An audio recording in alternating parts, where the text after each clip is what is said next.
Before her story begins, the Empire of Ludek thrives on wealth, powerful alliances, and arranged marriages. The emperor strengthens his reign by wedding the eldest daughter of the Espalindo family, a house known for vast wealth, influence, and an unblemished reputation. From this union, twins are born, Princess Hoya and Prince Rayburn Espalindo, who is immediately recognized as the heir to the throne. The young prince grows under the weight of expectation, trained and prepared to rule, while his twin sister remains a composed and graceful presence by his side. Time passes, and the emperor marries a second empress, the youngest daughter of the Schwandel family, celebrated for producing knights whose military skill strengthens the empire's power. From their marriage, Frederick, the second prince, is born. The imperial family seems complete, a balance of noble prestige and martial might. However, tragedy strikes when the second empress is mysteriously eliminated. No one ever discovers the culprit, but dark rumors spread swiftly, unsettling the court and commoners alike. In response, the emperor makes a shocking decree. Rayburn is stripped of his title as Crown Prince, and Frederick is named the new heir, officially claiming that Rayburn's cruelty makes him unfit to rule. The empire is soon filled with celebration as the imperial knights return victorious from battle. Rumors of their decisive victory stir pride and admiration among the people, yet the attention of the crowd consistently turns to Duke Rayburn, the dethroned first prince. Whispers spread that he personally led his forces into battle once again and returned unscathed. Many conclude that he must love war, as he continually seeks combat, while darker rumors accuse him and his twin of inviting violence and even implicate them in the death of the second empress. As Rayburn moves among the cheering crowd, his personal guard, Mano, observes quietly that the people remain bold in gossip yet strangely silent in the presence of Princess Hoya. Rayburn's sharp gaze scans the faces before him, and the murmuring ceases almost instinctively. Mano reassures him that nothing is amiss, urging him forward. Suddenly, a little girl breaks from the crowd, with her brother chasing after her, calling her name, Corinne, and apologizing to the prince for her lack of manners. Unconcerned, Corinne boldly calls Rayburn Appa and proclaims herself his fan. She holds out a novel, titled The Prince and the Rose, asking for his signature.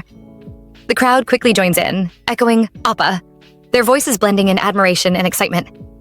Even in this brief encounter, the prince commands attention and respect, his presence radiating authority and allure. Meanwhile, in the quiet countryside, Angela interacts with a local woman who thanks her for her writing. The woman praises Angela's talent and eloquence, encouraging her to leave the village and make a name for herself in the city. Angela smiles politely, though her mind drifts to the city and to the prince, whose reputation both excites and intimidates her. She knows of the unsavory rumors surrounding him, yet curiosity and admiration outweigh her fear. Shortly, Angela hears people discussing the prince's return and how striking he looks. Excited, she runs up to them, eager to know if he has truly come back. They ask if she is also a fan of the prince. She replies confidently, questioning why she wouldn't fangirl over such a handsome prince whose swordsmanship is extraordinary. Curious, she then asks if they became fans because they saw a paparazzi drawing. They counter, asking if she didn't become a fan after reading the novel The Prince and the Rose by Jellypoot. Angela freezes in surprise at the mention. A blue-haired girl explains that 90% of readers fall for the prince and that copies sell out quickly. Curious, Angela grabs the novel, planning to read it quickly and return it afterward. She mutters that she will devour it in a flash. The blue-haired girl protests angrily, insisting that the novel is far too valuable for Angela to borrow. Meanwhile, a brown-haired girl points toward the approaching Imperial Knights. One of the knights calls out, asking if there is anyone named Angela in the village.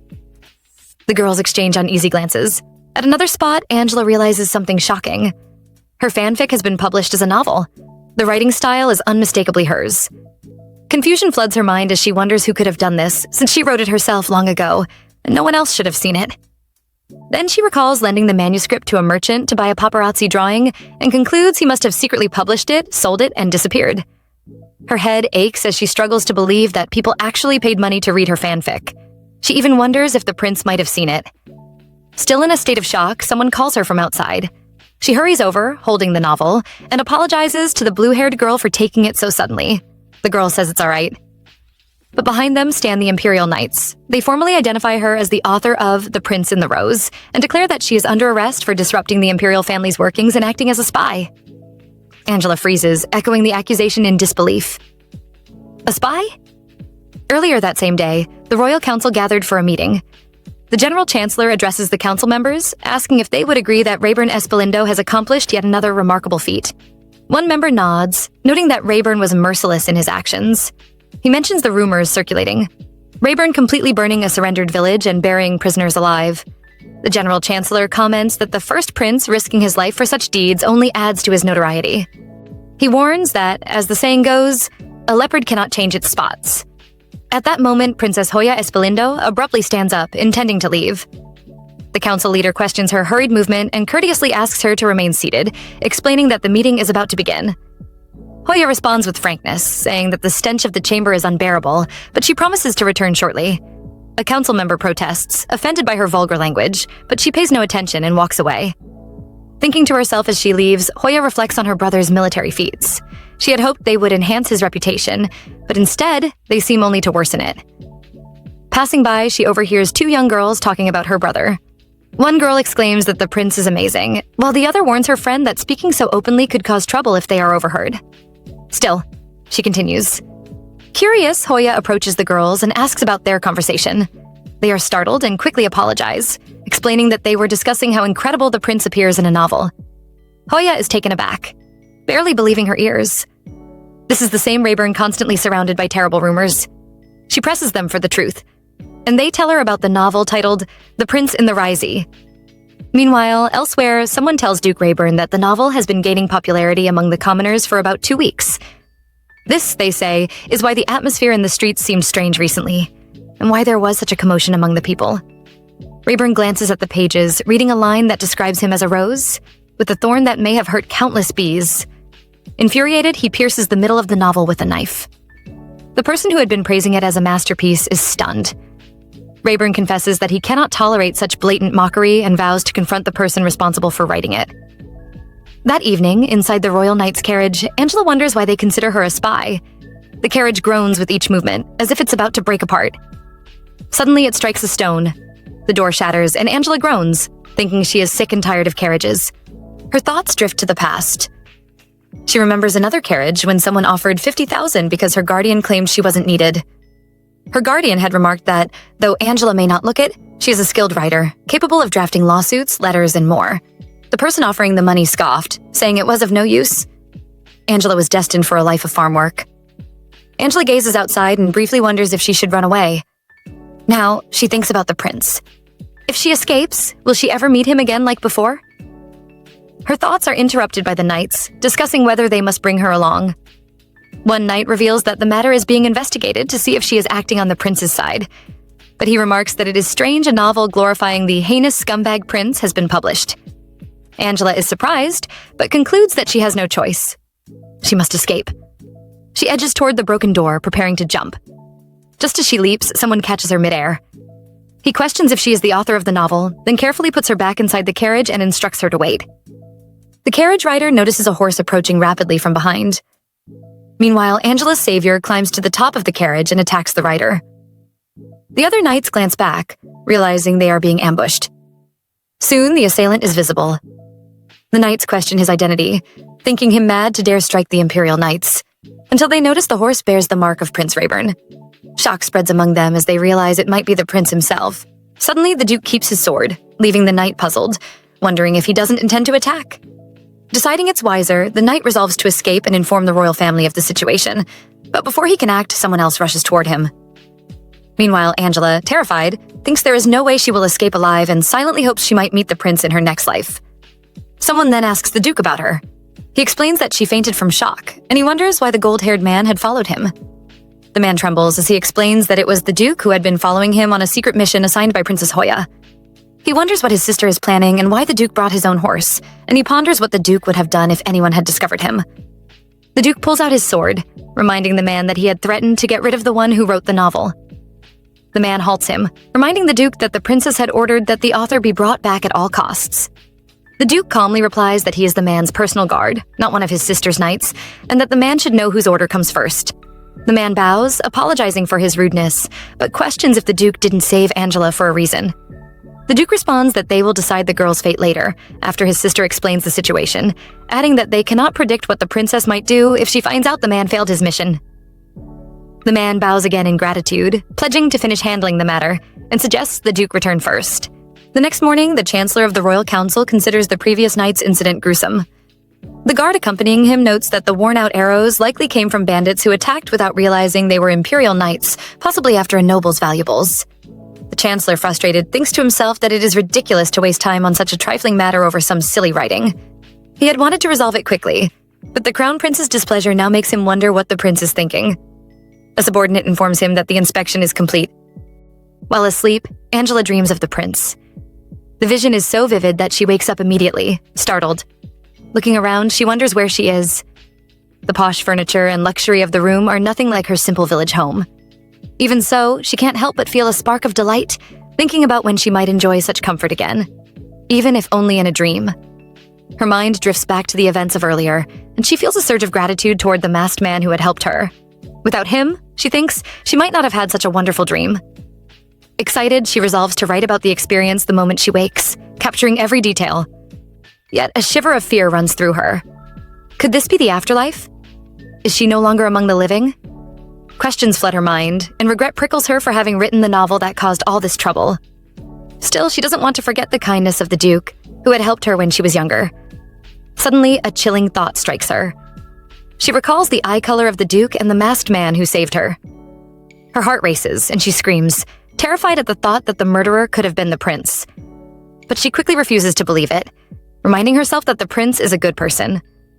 At that moment, a maid enters the room, noting that she heard a loud noise. Seeing Angela awake, the maid introduces herself as Eldridge, the attendant assigned to her. Angela is left speechless, taking in the reality of the moment. The maid warmly welcomes her to Ludect's first prince, Duke Rayburn's mansion. Angela questions if the prince really lives here. The maid confirms it. Angela's mind races, and she realizes with surprise that the masked man who helped her could have been the prince himself. The maid then asks how she should address her, and Angela responds that she's not a scholar, though the maid thinks she seems like a cool person. The door opens, and Mano remarks that he had instructed the maid to come to inform him when the scholar woke up, not to start a conversation with her. Angela apologizes, explaining that she got too excited.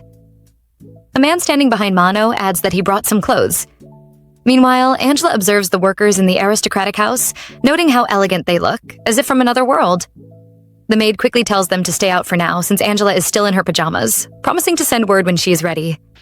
The man behind questions this in surprise, and Angela notes that even they are not used to the maid's strictness. Shortly afterward, Angela is seated in the prince's chamber. She wonders if he even remembers her and doubts whether this is a dream. The prince stares at her with an expression of mild annoyance. Silence fills the room, and Mano silently thinks about quitting. A knock on the door breaks the tension, and they are informed that Princess Hoya has arrived. Mano greets her politely, and she responds warmly, acknowledging his hard work. She looks at Angela and remarks that the person sitting must be the author. Angela quickly pleads to be called by her name. The princess gestures for her to sit, saying she is a special guest. Angela can't help but notice how much the prince and princess look alike, and how stunningly beautiful the princess is. The princess then turns to her brother, instructing him to greet Angela. Rayburn drops the novel on the table and questions why his sister brought the author here. She explains that Angela is important to them. Confused, Rayburn asks why she is smiling so broadly. The princess tells him he should be grateful, since Angela turned his messy image into a protagonist in her amazing novel. Angela, sitting between them, feels awkward and stressed. She wonders if the prince also has dimples like his sister when he laughs. The prince asks, and the princess notes that Angela hasn't read the novel yet. He mentions there's a kiss scene between himself and Mano, which surprises Mano and makes the princess laugh. Angela, meanwhile, begins to learn more about his personal guard. The prince references other events from the novel, while his sister notes how much he reads. Trying to shift the topic, Angela timidly asks if the prince was the masked man who saved her the previous day. The princess questions whether he went on the mission with Mano, and Rayburn confirms that he was indeed the masked man. Angela is shocked. He adds that he had intended to kill her, but his sister's intervention is why she is still alive. He warns her that if she wishes to continue living, she must burn all the novels that have spread through the town and disappear from his sight, urging her to act quickly while he is still giving her a chance. The princess observes that her brother seems unusually chatty today, and questions why he is trying to crush the author's spirit. She reassures Angela that she is going to write a masterpiece for them and tells her to ignore her brother's intimidating words. The princess continues, revealing the reason they rescued Angela. They need a sequel. She notes that they recognize the impact the novel had on the public, not just on the prince, but also on the Espalindo family. Despite their family's reputation having hit rock bottom, the book has greatly improved their image. She explains that the Crown Prince's faction probably suspects the Espalindos of manipulating events behind the scenes to reclaim the Crown Prince's position that was taken from them. As a result, they are targeting Angela, whom they see as the main culprit.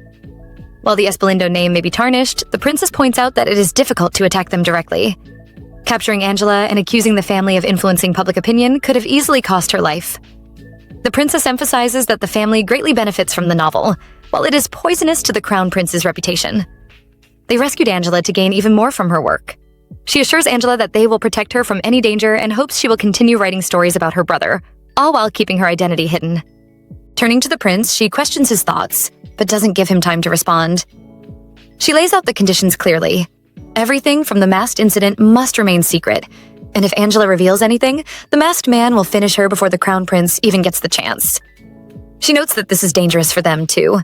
Angela finds the princess intimidating, yet quickly assesses the situation. Realizing that the crown prince's faction intended to eliminate her, she decides to agree and signs the implied contract. Meanwhile, the prince thinks to himself that the princess always does things her way. Afterward, the maid escorts Angela outside. She tells her to forget the clothes she left behind. They will provide new ones suited to Ludect fashion.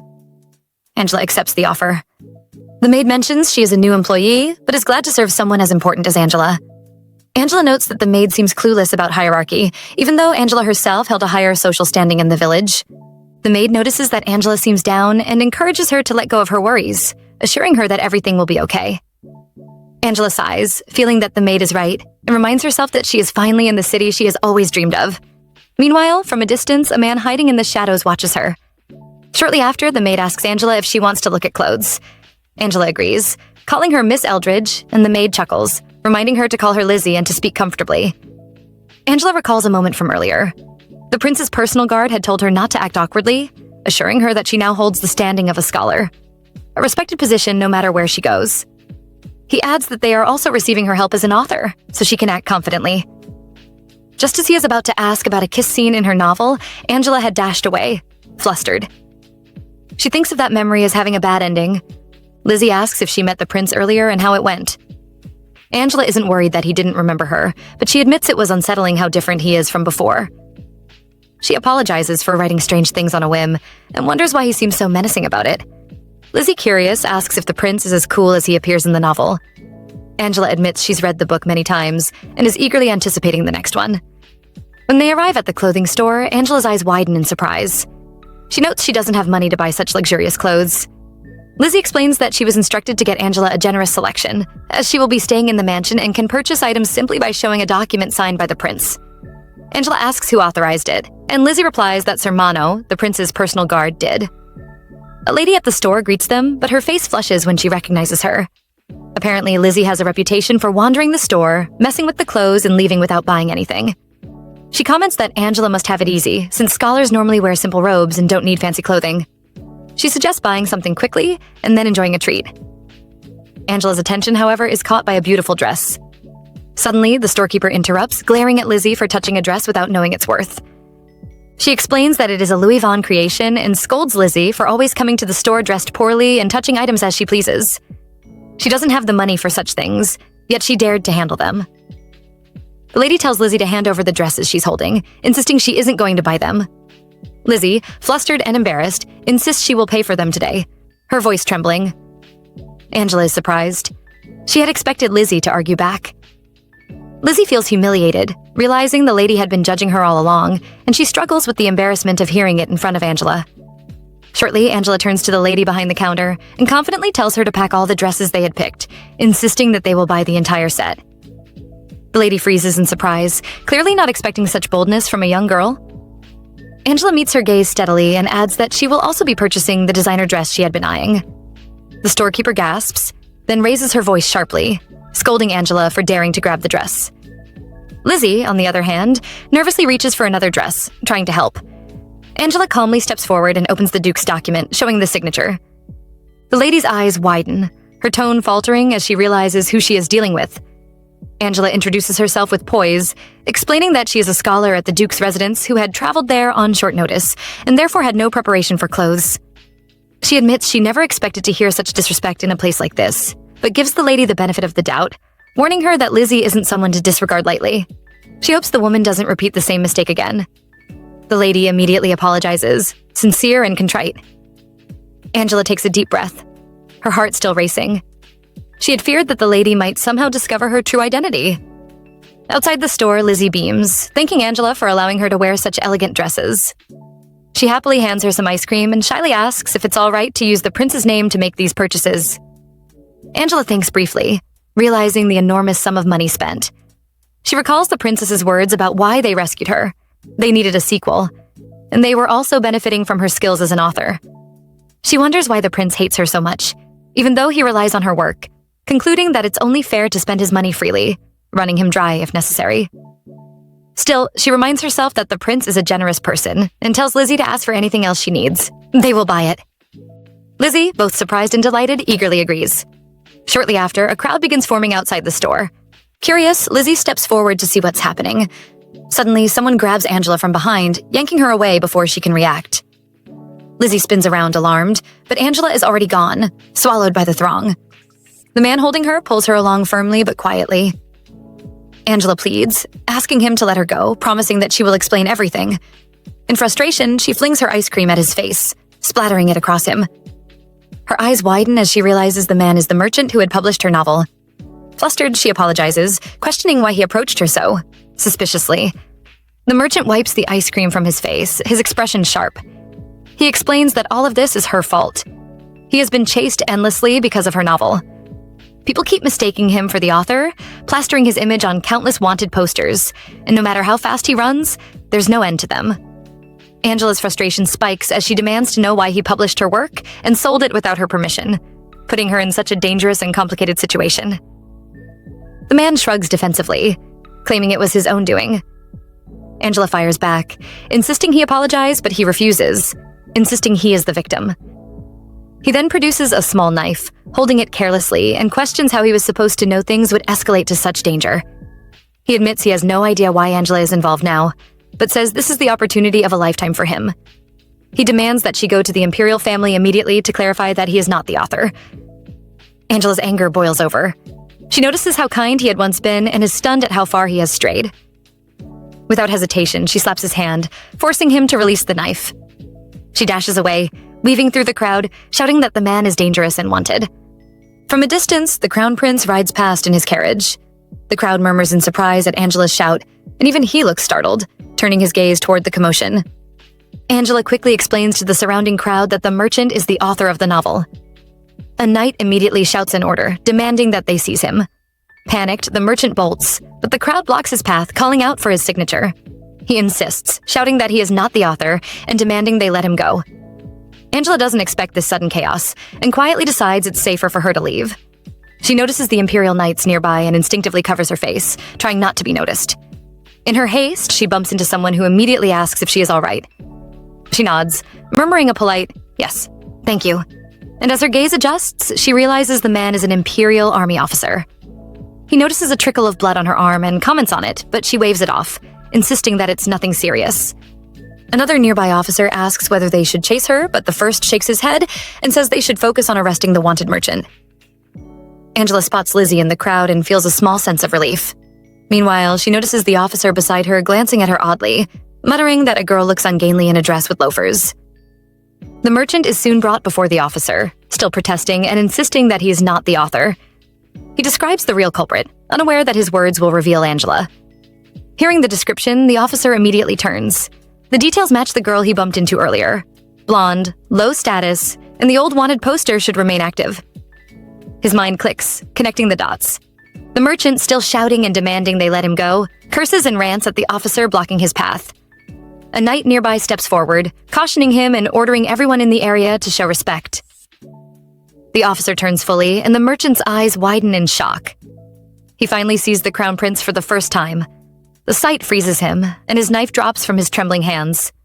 The crown prince picks it up calmly, his eyes catching the blood on it, and immediately understands that Angela is the one at the center of this chaos. In a quiet corner, Lizzie cries softly, apologizing to Angela for everything that has happened. Angela quickly reassures her that none of this is her fault.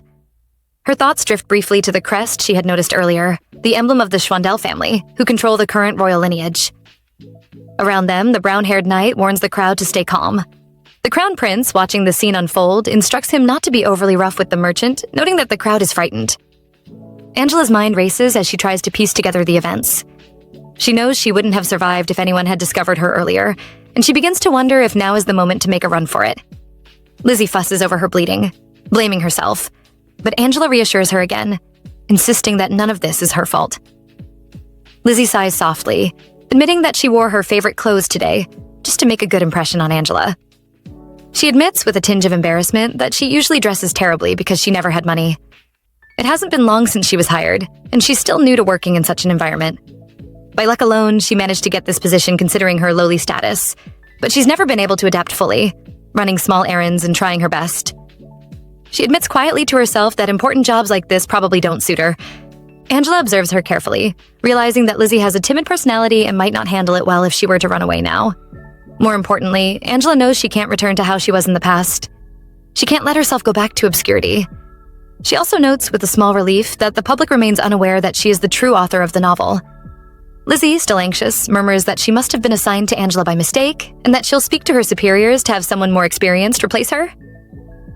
Angela shakes her head gently, assuring her it wasn't her fault at all, and suggests they go eat something to clear their minds. She thinks to herself that she will be okay, especially since they promised to let her live if she continues writing at the mansion, though she can't be entirely sure if the prince will truly protect her. Meanwhile, on another side of the city, the prince sneezes repeatedly, frowning in slight irritation. He grabs his jacket and steps out of the room. Mano notices immediately and asks if he's leaving, while the Duke glances at the scene in surprise, questioning why the boy is suddenly coming here. Mano, slightly confused, presses for clarification, telling him to watch his words carefully because many people are around. The prince pays him no mind, stating simply that he will be gone for a few days and Mano should inform the young noble, His Highness, that he is away and ensure he returns somehow. Mano mutters to himself, noting how the prince has put him on the spot and walked off so suddenly. Just then, Mano spots a sword at the gate and moves instinctively, defending the area as he calls out, questioning what the brown-haired man is doing there. The man, calm and confident, replies that Mano is still skilled, but he merely intended to give a surprise greeting. He bows politely to the Duke, greeting him and informing him that the Crown Prince has arrived and requests a few moments of audience. He glances toward the Duke, apologizing lightly if his little joke caused any offense. Rayburn remains silent, his gaze fixed on the man, unmoved and unwavering. On their way back, Angela notices that Lizzie was the only one told to go out, and she questions her quietly. Lizzie responds that Angela asked her to come because she thought she would be bored, and asks if there's a problem. Angela recalls Mano's warning that she should refrain from going out for the time being, since they need to take care of the current situation and see if they can't handle things on the spot. She then tells Lizzie that they should hurry back to the mansion. At the Duke's residence, two men guide the carriage brought by the Crown Prince's knights to the backyard, knowing they will be leaving soon. Han politely cautions one of the Crown Prince's knights to be careful with the plants in the garden, but the knight cuts him off immediately, dismissing the warning. They ignore Han entirely and continue with their duties. Two maids watch from a distance, quietly considering Han poor for bragging about reviving parts of the garden that even the head gardener hadn't been able to save. Soon, their conversation drifts to the Crown Prince, and they murmur among themselves about how handsome he is. The head maid interrupts their chatter, questioning whether they shouldn't be working instead, though she's still curious about whether the Crown Prince visits the Duke's mansion like this often. Unsure, she concludes that something important must be happening. Inside, the two princes sit together, the atmosphere tense but polite. The Crown Prince begins by congratulating his brother on his recent victory, noting that he heard Rayburn played a major role this time as well. He apologizes for visiting so unexpectedly, explaining that he feared his brother would run away again if he informed him ahead of time. He adds that this was the only way he could see him since their sister handles all the official work, and he rarely comes to the palace. Rayburn listens, quiet and patient, and finally tells him to just get to the point and leave because he wishes to rest. The Crown Prince laughs lightly and insists that he need not be addressed as His Highness, telling Rayburn to speak comfortably. The Duke motions for his personal guard to leave, adding that after what happened earlier, it's uncomfortable having them around. He signals the Crown Prince's guards to step back, laughing as he apologizes if his words offended Rayburn. Rayburn in turn warns him to take proper care of his knights, reminding him that if it weren't for him, he would have eliminated one of the Crown Prince's guards earlier. He adds firmly that whether it's his servants or his horses, he won't tolerate anyone laying hands on them, though he quickly insists it was only a joke, noting that it's unlike the Duke to be so upset over such matters. Rayburn thinks to himself that the Crown Prince, the boy in front of him, always took his side when they were younger, to the point of embarrassment. He glances at him now and asks about Hoya, wondering what she was doing at the Duke's mansion when they met earlier. The Crown Prince replies that he should have come earlier, as he has something to discuss with both of them, but they seemed busy at the time. He then reveals that his knights were recently ambushed. Though all were skilled in swordsmanship, their weaknesses were exposed too easily. He adds that the methods used in the attack feel familiar, as if he knows someone. The Duke warns him not to speak nonsense without proper evidence, stating bluntly that he's not in a good mood that day. In response, the Crown Prince calmly continues, explaining that the person who is being transported goes missing after the incident.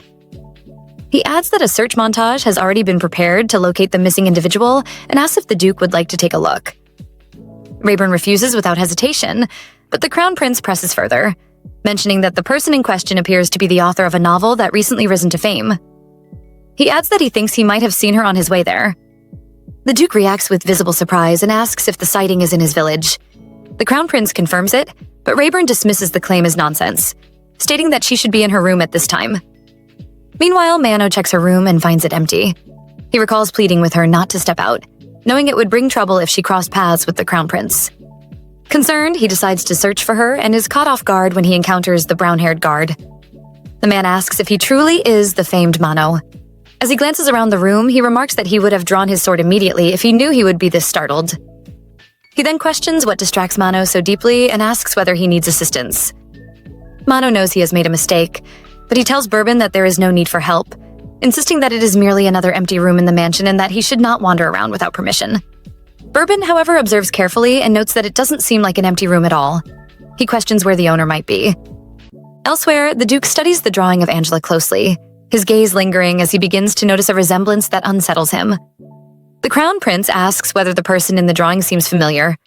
He proceeds to describe the dress worn by the girl he encountered earlier and asks if she might be someone the Duke knows. Rayburn responds that it's hard to tell from so little information. He adds that if the woman is wearing a dress, then it certainly isn't Angela, concluding that Frederick is mistaken for once, and there is no need to worry for now. He firmly instructs him not to associate their family with that novel, remarking that he hates even looking at it. As the Crown Prince continues speaking, the Duke suddenly stands, grips him by the coat, and begins to drag him toward the exit without warning. The Crown Prince only laughs, amused, and agrees to leave. At the same time, Mano hesitates to continue searching for Angela because Bourbon remains nearby. Soon, the two princes approach the area. Bourbon signals to the other knights and apologizes, asking them to wait a moment as the coachman has gone to retrieve the horses and carriage. The Crown Prince reflects silently that he keeps letting his guard down. Still, he informs the Duke that a victory celebration will soon be held at the palace. He expresses hope that Rayburn will attend, though the Duke immediately declines, stating his distaste for such events. He adds that he will see him out and urges him to leave. The Crown Prince persists, explaining that his visit is meant as a personal invitation and that everyone would surely wish to see the Espalindo family, given their significant role in the war. Despite this, Rayburn refuses once more. The Crown Prince tells him to think it over and attempts to leave the montage behind, but the Duke refuses again, stating firmly that he does not know the woman in the drawing. Before departing, the Crown Prince places a hand on Rayburn's shoulder and quietly tells him to take the drawing and protect the author well, reminding him that Rayburn knows exactly what would happen if his family were to obtain her. The Duke stiffens in shock, his thoughts racing as he wonders how the Crown Prince could possibly know. The Duke's curiosity stirs quietly as he wonders if his brother has figured out that he is hiding the author, though he carefully keeps his expression neutral. He questions whether the Crown Prince truly said he saw the author in the village, and the Crown Prince responds by asking if they aren't supposed to be there. The Duke instantly regrets asking, wondering if he is simply being tested, and he convinces himself that Angela must be in her room. His gaze shifts to Mano, who turns his head subtly, signaling that she isn't there. Memories flash through the Duke's mind. Angela running away the first time they met long ago. Back then, he had believed she would stay by his side forever, and now he wonders why everything and everyone seems to run away from him. At that moment, Bourbon reports to the Crown Prince that he saw an empty room in the Duke's mansion that appears to belong to someone, and judging by the details, it seems to be a girl's room. He cautiously asks if the Duke might be hiding something. The Crown Prince nods in understanding and tells Bourbon to stand back. Meanwhile, the Duke, already striding toward him, instructs that a new guard be assigned immediately. Without hesitation, he draws the Crown Prince's sword to confront Bourbon. The young man defends himself, but the Duke strikes, sending Bourbon's sword clanging into the sky before grabbing him by the throat. Other knights instinctively move to intervene, but Mano steps between them and the others retreat, leaving Bourbon struggling. Bourbon calls out to the Crown Prince for help, but he stands motionless, simply observing the scene. The sword that had been flung into the air lands on a macaron box Angela had been holding, scattering its contents. The Crown Prince frowns at the apparent waste, while Angela mutters under her breath that they are completely screwed. Doubt flickers in the Duke's mind. He wonders if Angela could have really come back. She pulls her hat down low to hide her face, wishing she had come through the back gate if she had known this was where the royal knights would be heading. The crown prince, approaching the duke, remarks that Angela is the one he saw on the street and asks whether she is staying there, and whether he might learn more about her, as she seems interesting. Han, seeing both young women, asks in surprise if Angela went out, his curiosity growing as he walks into the unfolding scene. The crown prince addresses her formally as Miss Scholar, while the duke quickly explains that his librarian needed an assistant, so he brought her here. The crown prince laughs, lowering his sword, and apologizes for the commotion, promising to keep his guard under control. He instructs Bourbon to remain on standby at the gate and announces that he is leaving, expressing his hope that the duke's new scholar will also attend the upcoming celebration so he can greet her properly. He adds that both of them absolutely must attend. Mano signals Angela to move forward, then walks up to the duke, who is sitting on the ground, and asks if he is all right. Memories from long ago flash through the duke's mind again. He recalls the people who left him, his companions in Sharan, who vanished without a trace. He murmurs to himself that they will come back someday. His sister's voice echoes, questioning why he holds such beliefs and whether he truly thinks anyone will return. She tells him not to be so weak, reminding him that they have only each other. Angela gently draws him back to the present, holding out the macaron. She explains that she bought it as a gift, but unfortunately it ended up in that state. Lizzie, standing nearby, hands over the one she bought for Mano. The duke glances at it and wonders silently if this is truly the time or the place for macarons. Angela, still concerned, asks if he is all right. Noting that she hadn't realized people from the royal palace were present when she arrived, she admits that her sudden appearance complicated the situation. Mano observes silently, thinking to himself that the duke is in a terrible mood, yet Angela's self-awareness seems to ease him slightly. The duke hands her the drawing of herself, a small smile touching his lips, and tells her to go in and rest. Everyone notices the smile and exchanges surprised glances. As Angela walks in, she wonders if she's really the girl depicted in the drawing, and Lizzie laughs softly beside her. The duke, still watching her, wonders aloud where she got the dress and confirms that her name is Angela. He turns to Mano, cautioning him to stay alert so that nothing like this happens again. Mano bows and apologizes. The duke decides to rest in the mansion rather than his usual quarters, his mind still lingering on the earlier. Commotion. Somewhere nearby, someone sketches the moment Angela knelt to present the macaron, noting that they had witnessed something today that could be worth a great deal of money in the future. In the carriage, the crown prince glances at Bourbon and asks if he has calmed down. Bourbon apologizes, embarrassed for showing a weak side in front of others. The prince smiles faintly and comments that it couldn't be helped. The duke is the strongest person in the empire. He asks if anything else in the room was noteworthy, and Bourbon shakes his head, explaining that there was nothing special. Perhaps they were in a hurry, or the room simply belonged to someone who owned very little. The crown prince reassures him that he is not weak and encourages him to follow his heart, to act freely without fear. 3 days pass since the commotion, and Mano suggests that Angela start working on the sequel to her novel. Since the previous day, Sir Agate has been reminding her to be careful, while Lizzie has shown her around the mansion. The place is wonderful, and Angela finds herself enjoying every detail. The kindness of the workers, the elegance of the rooms, and most of all, the delicious food. She wonders if she truly deserves such treatment. Just a few days ago, she couldn't have dreamed of this kind of life. Lizzie, who had worried about adapting to her new role, has now become remarkably popular among the maids after the incident. For the first time, Angela only has to think about herself. With Sir Agate's help, she secures a quiet place to write and spends most of her time in the library. She decides to start the sequel, but the whole morning passes, and she's still stuck on the title. Because she must be careful about what she writes, inspiration eludes her, and nothing seems good enough. Frustrated, she decides to stop for now. Since the incident, the prince hasn't left his room, so she has had no opportunity to see him and draw inspiration. At home, she could have relied on his paparazzi sketches, but here that is impossible.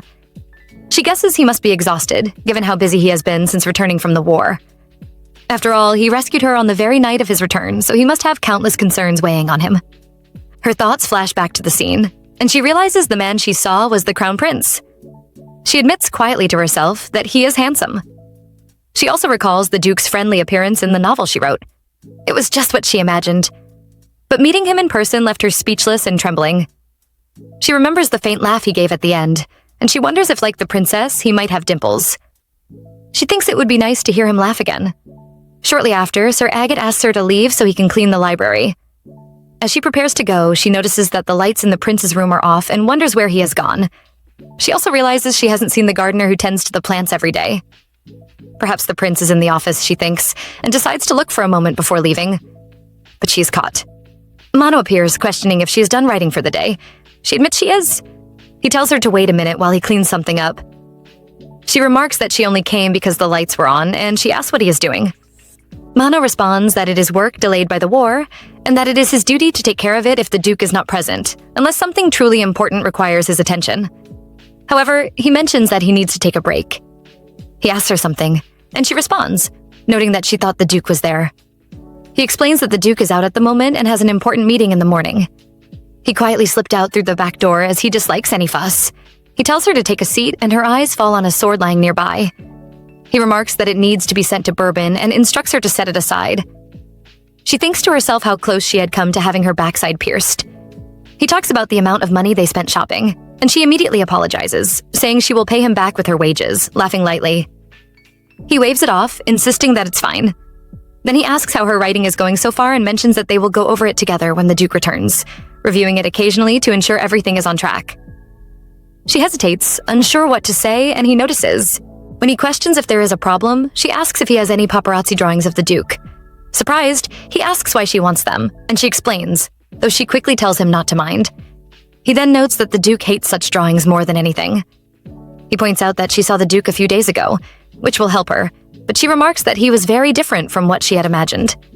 He agrees and recalls the way the Duke had smiled at her earlier. He then asks if she is willing to help him deliver today's paperwork to the Duke, as he has a great deal of work to attend to. She questions him, and he confirms that she will go alone, greet the Duke, and update him on her progress. She thinks it over, then accepts, though Mano watches anxiously, clearly uneasy about her going by herself. Later that night, the headmaid checks to ensure the back door is properly locked. She is taken aback when she sees a masked figure approaching and quickly hurries to prevent herself from shouting. Her eyes widen at the sight of something sticking out of his clothing, and she wonders who he is.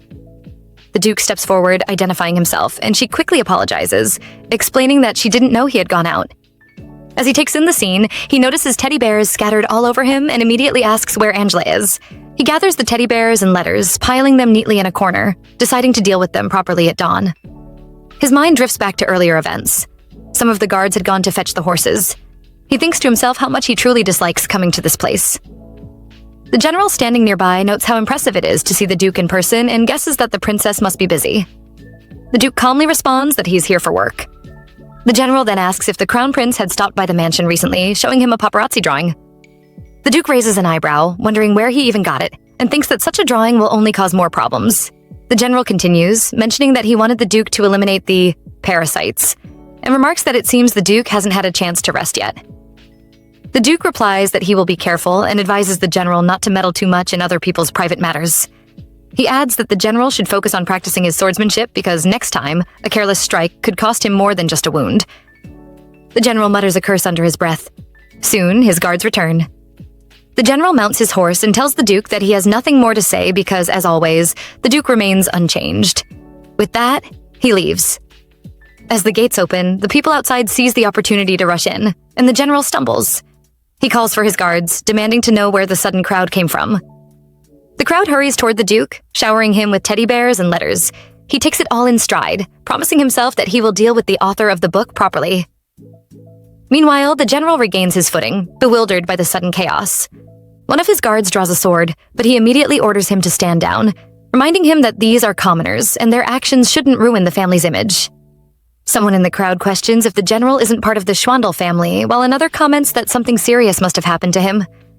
They continue discussing how the family seems rude and arrogant, noting a rumor that the crown prince's escort knight had drawn his sword in the village just a few days ago. The people quietly conclude that this family could be as dangerous as they appear in the novels they've read. Back in his chamber, the Duke sits with a novel in hand, reading intently. Something about the story makes him tense, and he notes silently that it carries a certain danger. At another end of the mansion, Mano dozes lightly when the headmaid walks in, informing him that she is there. He asks if Miss Rebecca is still working, and she explains that it's because of Agate.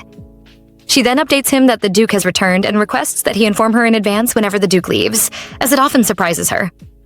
She laughs lightly before adding that the Duke is searching for Scholar Angela, and ominously said, "If I see her, she's unalive." Mano freezes in surprise. The maid continues, noting that Angela is probably asleep at the moment. She apologizes for being a bit late to inform him, explaining that she had been busy catching rats, and teases that it's all because Mano keeps messing around like this that she has to deal with pests. However, he notes that they are in trouble, Meanwhile, Angela is a bit nervous about being alone with the Duke, but she has a weird feeling. The Duke reads a passage in the novel. Where did the rumors about Prince Papa, who was already Crown Prince, murdering the second Empress come from, huh? The Duke notes that Frederick may react sensitively to it, and that it was a sharp part hiding in all of the nonsense. To him, it's mostly nonsense. Other pages question where the rumor that says the twins of the imperial family are only called for blood comes from, and what benefits they have from the war that has been raging these last recent years. Rather, it's the Schwandel family whose stature depends on military power. The Duke then realizes that it's the reason people said that about the general. He can't believe Angela mentioned the Schwandel family, and he notes that she wrote it dangerously. One can't dig into the imperial family so openly in a popular book. There's a knock on the door, and he tells the person to come in. She walks in excitedly, calling him Prince. He spits the water in his mouth in surprise. He wonders why she is there. He thought it was Agate. Meanwhile, she thinks the prince is cute in his pajamas. Though she is so nervous, she proceeds. She questions if he had a good rest. He is confused, wondering if she didn't get the message, and notes that she is too bold. However, he tells her where to put the paper. He concludes that she has something else to say, while she notices that he doesn't feel good, so she decides to ask next time. Shortly, he tells her to sit, and she admits that she has something to say. He intends for her to sit a little over, not so close to him. He can't help it. She doesn't understand his reaction, so she decides to say whatever and run away. She then states that there are a lot of rats in the mansion. She sees her book on the floor and wonders if he was reading it. She decides to ask him something. He tells her to get straight to the point. So she questions if he remembers her, explaining that they took care of Sharan together. Back then, she plays with Rayburn Espalindo. Then she hears the rumor that the first prince, the former crown prince, murdered the second empress just 2 days ago. Shocked, she runs away from him. At the moment, he touches her face and questions what she is implying by asking if he doesn't remember her. Squeezing her cheeks gently, he tells her to answer. She pushes him away immediately, stating that he's too close. She realizes what she just did, her face heating with embarrassment, so she explains hurriedly and says sorry. Meanwhile, the prince freezes, startled by her unexpected actions. However, he sits up, and she starts talking about the novel immediately. He stops her, telling her never mind, that they can talk about it next time, and she reluctantly accepts. Now her mood is terrible. She can't believe she acted that way upon seeing him for the first time, and she wonders anxiously what if he avoids meeting her from now on. Suddenly, he takes the novel from her and questions if she didn't have another purpose for coming. Then he mentions that he will visit her study the next day. He suggests that she goes to rest since it's getting late. She smiles nervously, stands up, and takes her leave. But Mano opens the door, yelling her name, and the door hits her lightly. He immediately asks if she's unharmed. She responds, "Not anymore," and he apologizes. Still, she leaves, stepping out quickly. Mano thinks about the headmaid's words that the Duke will deal with Angela, but he also apologizes internally for visiting the Duke so suddenly. He notices the letter from Princess Hoya hasn't been read yet, and he recalls that she also sent him a letter instructing that he should inform the Duke about her visit to the mansion soon, because she doubts the Duke would read it himself. Meanwhile, the Duke questions if he remembers Sharan. He responds that it was the baby bird he raised when he was younger. The Duke asks if she really ran away. Mano responds that he's not sure, then informs him of his sister's visit. The Duke permits it, so Mano leaves. Only then does the Duke realize he forgot to tell Mano to get rid of the teddy bears, but he notes that it seems he hasn't rested for the past few days. Elsewhere, the General Chancellor visits the Crown Prince. He commends the guards at the gate before stepping in. Inside, he frowns deeply, his expression stern. The Crown Prince questions what he's doing there so late. The General grabs him firmly and questions if he isn't lucky, whether this is the time to be playing around and if he realizes what he witnessed today. He notices Bourbon unsheathing his blade at a distance, curses under his breath, and instructs him to leave immediately if he doesn't want to become unalive. Bourbon bows and departs quickly. Meanwhile, Frederick notes that the General shouldn't have stopped by so late at night, because his fiancée could have been visiting. He then questions if something bad has happened. The General seizes him immediately, his hand raised as if to slap him. Prince Frederick flinches, recalling a past moment as he reacts instinctively. However, the General pauses, his expression hard but measured, and remarks that it's unbelievable Frederick is afraid of something so trivial. With a sigh, he releases him, stating that he can't even control his own guard, and that while Rayburn is constantly growing, Frederick remains so young and foolish. He adds that his mother would be disappointed if she were still alive. He clarifies that she's his sister before she's the prince's mother, and he knows what she wanted far better than Frederick does, so he shouldn't be ill-mannered. The Crown Prince thinks to himself that the General is acting like his father, yet he wonders why the general is here at all. The man responds curtly, explaining it's because of the vulgar book that has been circulating. He wants to know why Frederick hasn't managed to take care of it, despite focusing on it for the past few days. He adds that Frederick must understand the gravity of what he had to deal with because of it. Prince Frederick notes quietly to himself that the general refused to listen to him before, and now he finally understands just how serious the situation is. Then the general spills what he has discovered. The original author is currently staying at Prince Rayburn's mansion, and Frederick has pressured her to attend the upcoming party. The general shakes his head, considering it a constant pain. Everything Frederick does seems to aggravate him. He bluntly states that the crown prince should just eliminate her. The young prince counters internally that if rumors of an elimination were to spread at this moment, it would only make things worse. Public opinion is currently obsessed with the novel, so it's not something that can be resolved easily. He reasons that the author could be very useful if she joins them willingly. He just needs to ensure her loyalty. However, the general frowns, noting it would become quite difficult if Rayburn develops feelings for her, but he instructs Frederick to handle it before it's too late. At Rayburn's mansion, Angela sits quietly, thinking to herself that the Duke remembers her but is deliberately pretending he doesn't. Her mind flashes back to his expression during that earlier encounter, dangerous, commanding, and undeniably handsome. She shakes off the thought and turns her attention to planning what she will wear the next day. Suddenly, a rat scuttles across the floor and bumps into her. She screams in fear and kicks it away instinctively. Before she can recover, she sees someone approaching and shouts in surprise. Prince Rayburn hears her cry, his instincts kicking in immediately. He grabs his sword, realizing it's his fault she was left defenseless, especially with even the General Chancellor having been involved earlier. He throws on a coat and dashes out without hesitation, moving as fast as he can toward her. Mano also hears the noise and quickly steps out, spotting the Duke. Their eyes fall on Angela, who is holding a young man she calls a pervert. The person protests frantically, insisting that he isn't one. Angela holds him firmly, explaining the situation as best she can, but soon the young man stumbles and falls, dropping his bag in the process. Without hesitation, Mano decides to give chase. He leaps down from the balcony, startling the person even further. Meanwhile, Angela feels a pang of guilt. She hadn't intended for Mano to put himself at risk on her behalf. The Duke, however, calmly states that they still need to apprehend the trespasser, regardless of whether it was her.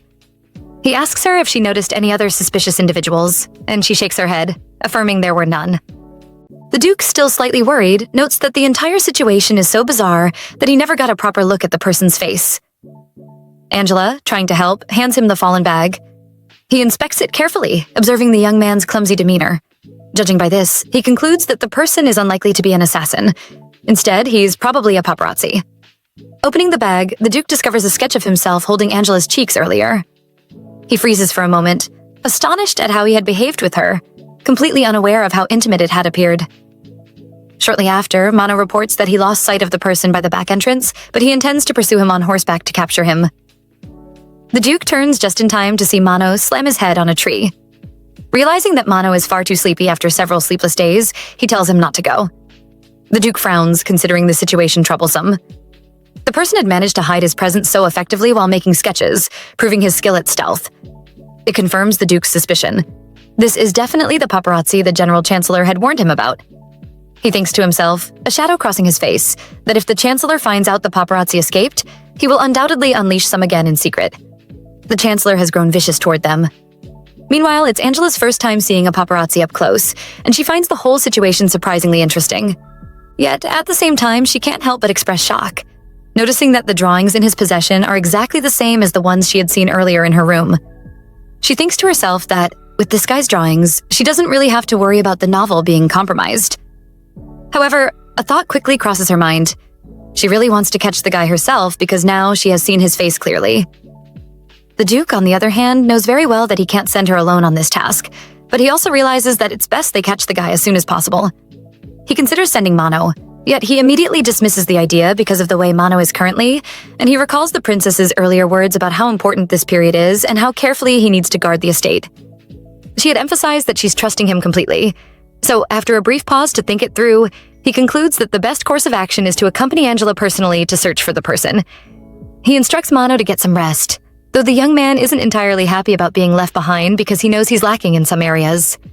As they walk past him, Angela notices that he is so tired he is practically sleeping while standing, and the Duke quietly tells her to just leave Mano alone for now, because he has his own problem to deal with.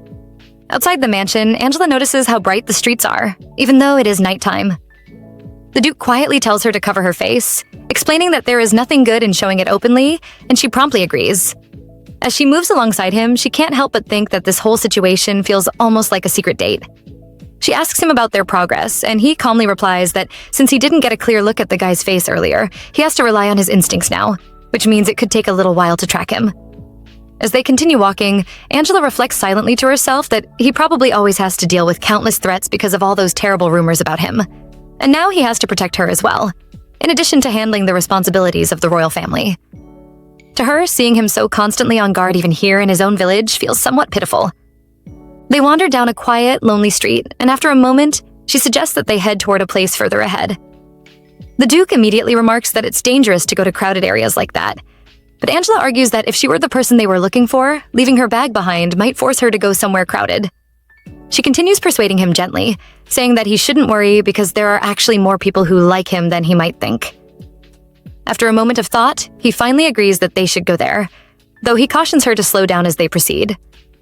Misunderstanding his warning, she actually moves faster, and the Duke has to remain extra vigilant, aware that enemies from the Chancellor could be lurking anywhere, and everything around them seems suspicious in his eyes.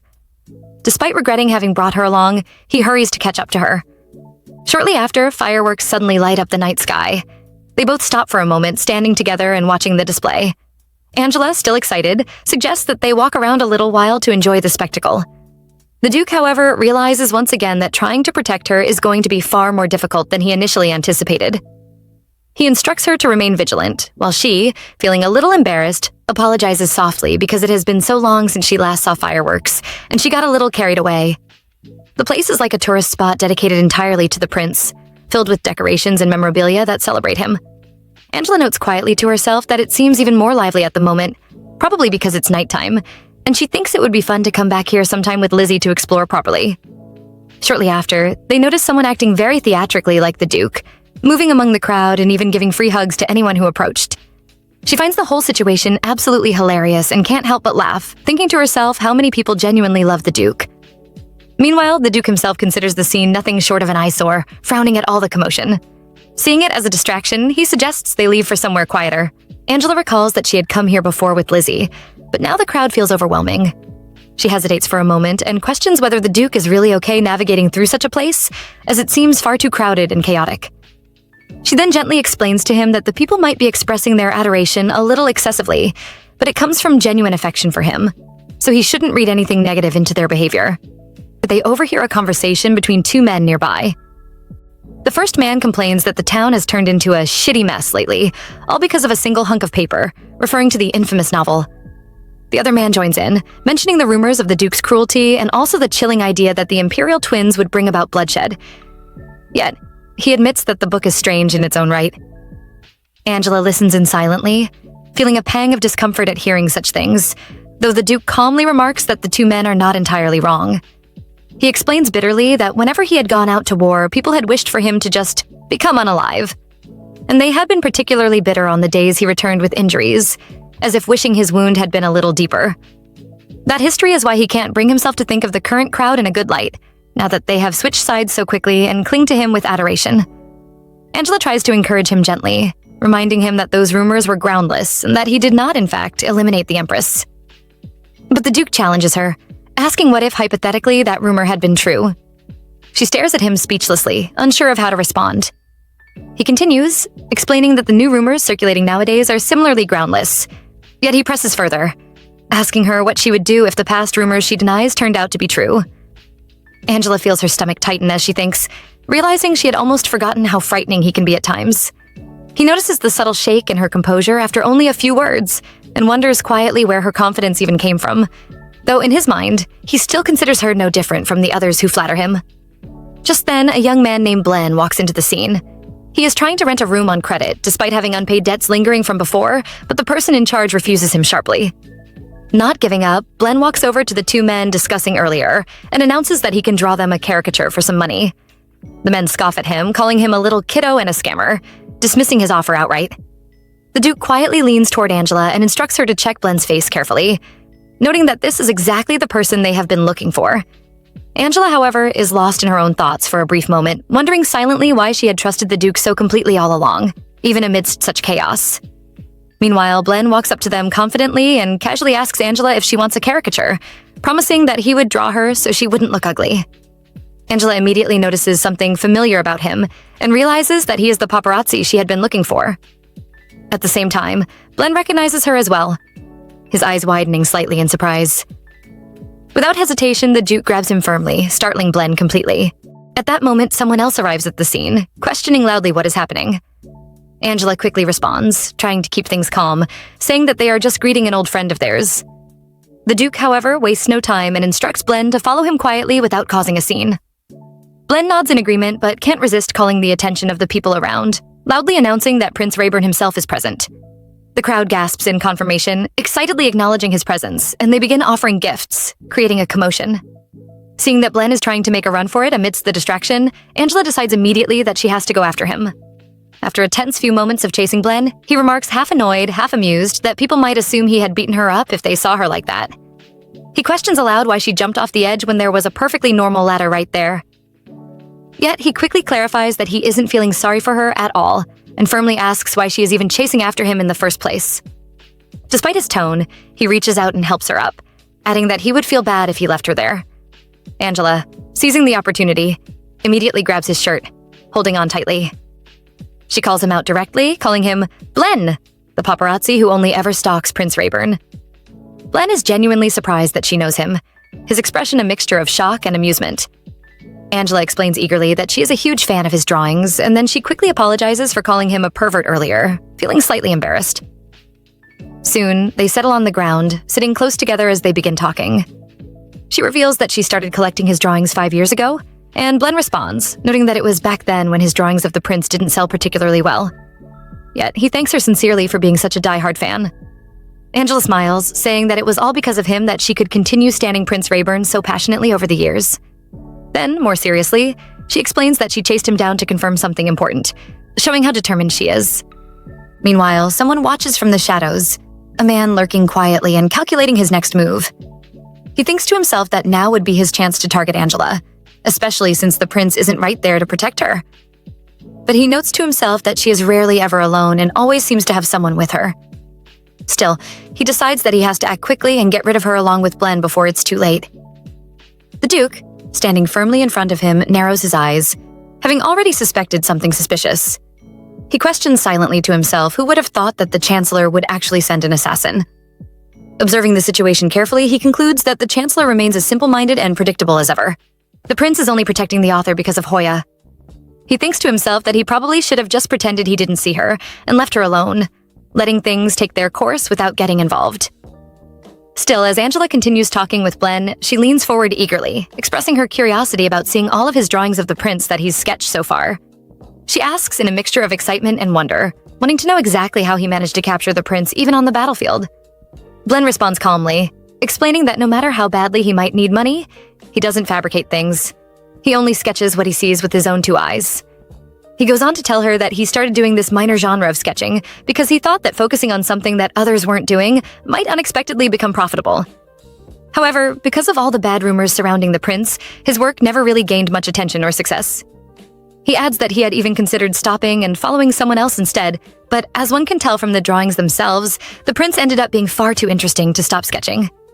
He pauses for a moment, then glances at Angela and asks if she's crying.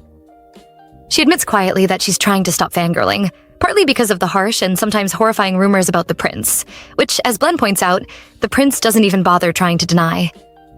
Despite that, she quickly adds that, to her, the prince is genuinely a good person, and she wishes that others wouldn't dwell so much on those cruel and unfounded rumors. Her eyes light up with determination as she leans closer, and she asks Blen if he wouldn't help them, explaining that she considers his drawings extremely useful for their purposes. Blen thanks her for saying that, though inwardly he knows that being a paparazzi is more of an eyesore than a help to the prince. Angela, undeterred, voices her sincere wish. She wants to protect him from any strange or damaging rumors, ensuring that his image remains intact and that people don't twist the truth about him. As the prince looks away for a brief moment, the assassin decides to make a run for it. In that instant, he also concludes that he needs to take care of the prince before escaping. Suddenly, the prince turns sharply and catches sight of the man moving toward him. From where Angela and Blen are sitting, they hear a sharp metallic sound.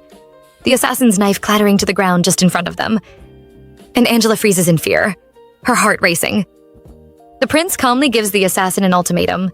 Either become unalive right there or deliver a clear message to the general that he must never, under any circumstances, lay a hand on the author again. The prince emphasizes that if the general tries to threaten her again, whether or not he actually receives the message, the prince will absolutely not tolerate it. The assassin bows deeply, overwhelmed, and flees immediately without further hesitation. Angela, who has only just started observing the situation, reflects quietly to herself. She realizes that people often misunderstand the prince because he rarely explains his intentions clearly. They believe only what they see at the moment, without grasping the hidden meaning behind his actions. She exhales and thanks him softly for protecting her in that way. She adds that she will take it upon herself to reveal the hidden meanings behind his deeds, so that others will not be so easily swayed by rumors or shallow impressions. After that tense moment, the prince kicks the fallen knife away with a flick of his foot. He reaches out for her hand, pulls her up to her feet, and leans in slightly to whisper. He warns her not to trust him so completely, because he does not trust her either. He adds with a faint smirk that she did well by successfully losing the paparazzi and handling the situation. Meanwhile, the assassin is retreating when Bourbon intercepts him. Bourbon questions the man briefly, and the assassin explains the message from Rayburn and provides further details. Without hesitation, Bourbon eliminates the man immediately. After dealing with the threat, he turns and heads straight to meet Prince Frederick. The next morning, Mano questions Angela about whether they finally caught the paparazzi guy at dawn. He admits quietly to himself that he regrets falling asleep the previous night, thinking he could have been more useful. Angela, on the other hand, waves it off with a light laugh, saying that it's fine and that it was actually fun in the end. She recalls how Blen had proposed to draw even more sketches, but the prince had warned him sternly not to come near the estate again. She giggles quietly to herself, remembering how Blen had even offered up his hidden stash after she promised to give him a hefty payment. Mano shakes his head, noting that engaging in paparazzi behavior and trespassing on the Duke's estate is a serious offense. He thinks that, given the circumstances, the Duke was far too merciful to simply let the man go. Angela blushes slightly as she recalls a particular moment with the prince during the chase, and she remarks softly that he's just so cool. Mano stares at her for a while, clearly amused, then asks if she actually slept over at the mansion. Angela quickly lies, saying that she stayed up all night writing. Mano raises an eyebrow, wondering silently if she really likes the prince that much, and he concludes that she's acting just like a child in love. Shortly afterwards, Sir Agate enters to inform them about the princess's arrival. Mano frowns to himself, questioning if Princess Hoya didn't say she would visit the next day instead. Soon, the princess meets Angela and greets her warmly, immediately curious about how things are going. Angela responds politely, explaining that she is making preparations to start writing soon.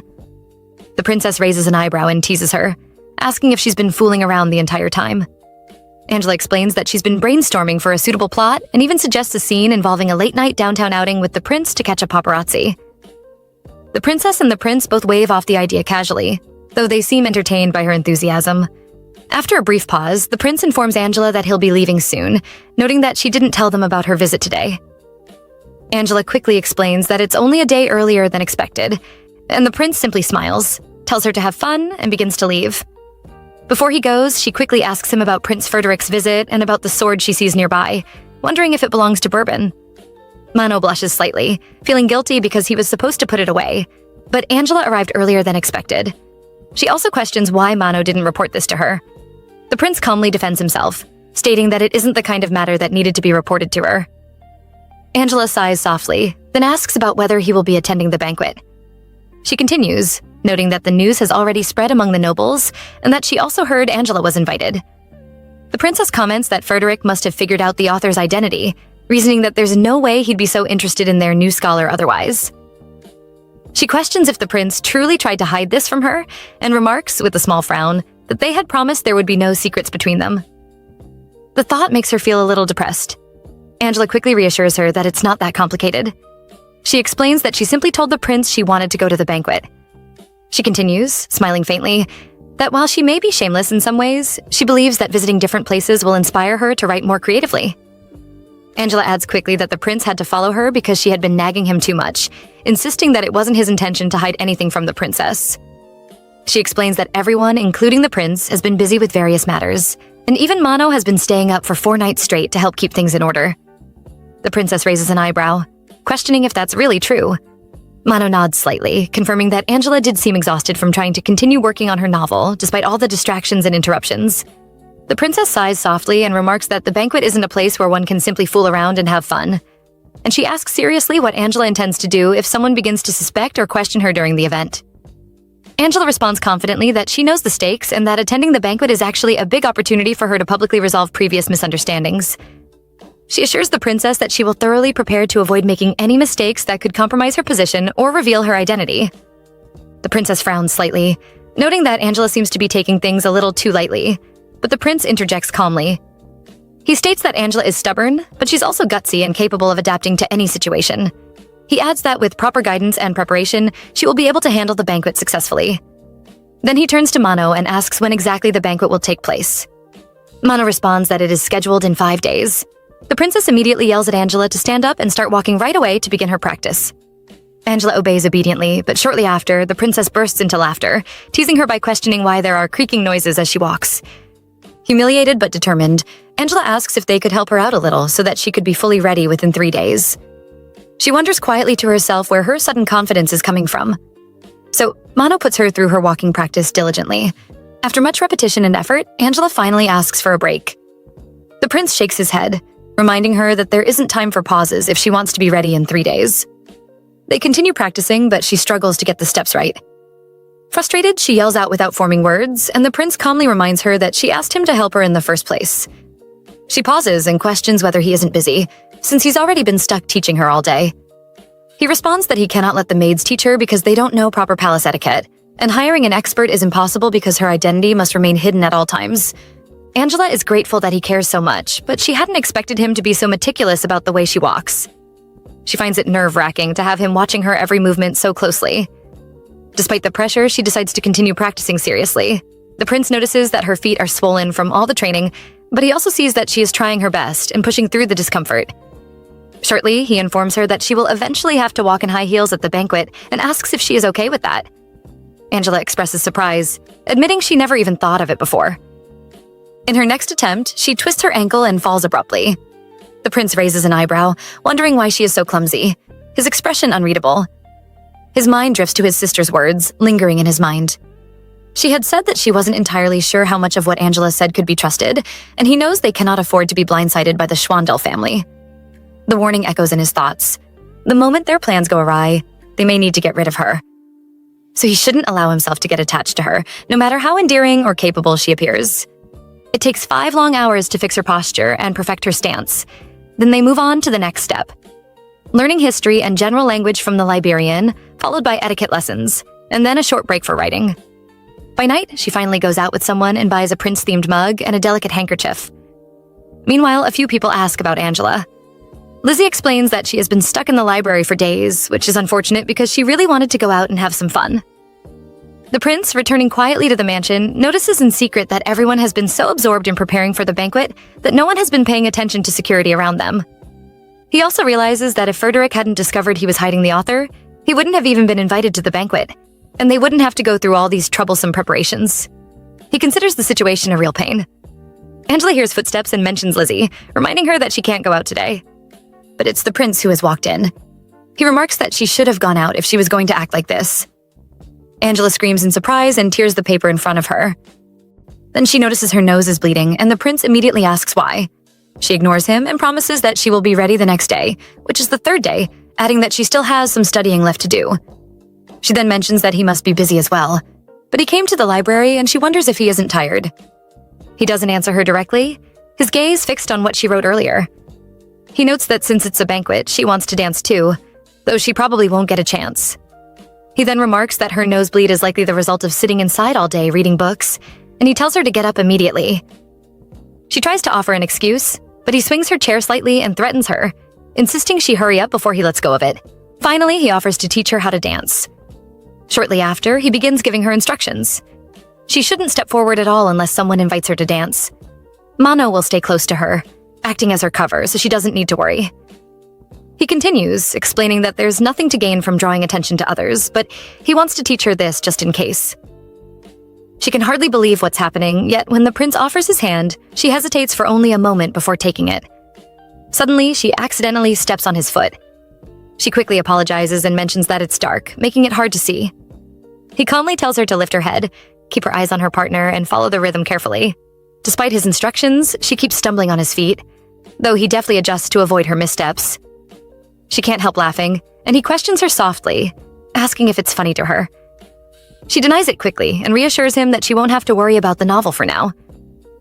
She then explains that she started writing when she was little by jotting down all her pleasant dreams so she wouldn't forget them, and that's how she eventually ended up writing about him. She adds that since coming here, it has felt like she's living in a dream. Her thoughts briefly flash back to the memory of sitting beside the princess and having the first conversation with the prince. Feeling a playful impulse, she decides to take a small revenge on that incident by stomping on his feet again. She says, "Sorry once more," and in response, he begins using both hands to guide her movements. He sternly tells her that there shouldn't be any more mistakes. He adds that if she stomps on his feet again, it will be obvious that she's doing it on purpose, and he will stop immediately. She notices that his movements have subtly changed, making it nearly impossible for her to step on him again, even if she tried. Shortly after, he remarks that she's following his lead quite well now, a hint of approval in his voice. In a flashback, someone tells a blue-haired girl to look up into the distance at the Ludext Empire's kingdom castle. The sky in the Ludext kingdom stretches impossibly high, and she quickly decides not to look. Her maid sighs softly and calls her poor thing because she is crying again. She has heard that the crown prince of Ludext is a man surrounded by dark rumors as deep and impenetrable as the color of his hair. Naturally, she is terrified of the day when she, a princess from a small neighboring kingdom, will be engaged to the crown prince to form an alliance. Yet, the day arrives, and she finally sees him. A white-haired, gentle prince. She feels a sense of honor in meeting him, her heart swelling with respect and awe. She notices the sky in Ludext seems lower than ever, as if the kingdom itself is bending toward her gaze. She is Princess Garnet. At that moment, someone informs her that the tea party is starting. She frowns slightly, wondering why no one refers to her as Crown Princess. She gazes down at the people assembled below and notes to herself that, despite their efforts to dress up and impress, Ludext will soon belong to her regardless. She curses under her breath at the crowd, questioning what they are so excited about, and wonders whether Prince Frederick is in his office. Meanwhile, Angela is brimming with excitement as she sees the castle so close. Prince Rayburn, noticing her reaction, questions what she's so thrilled about.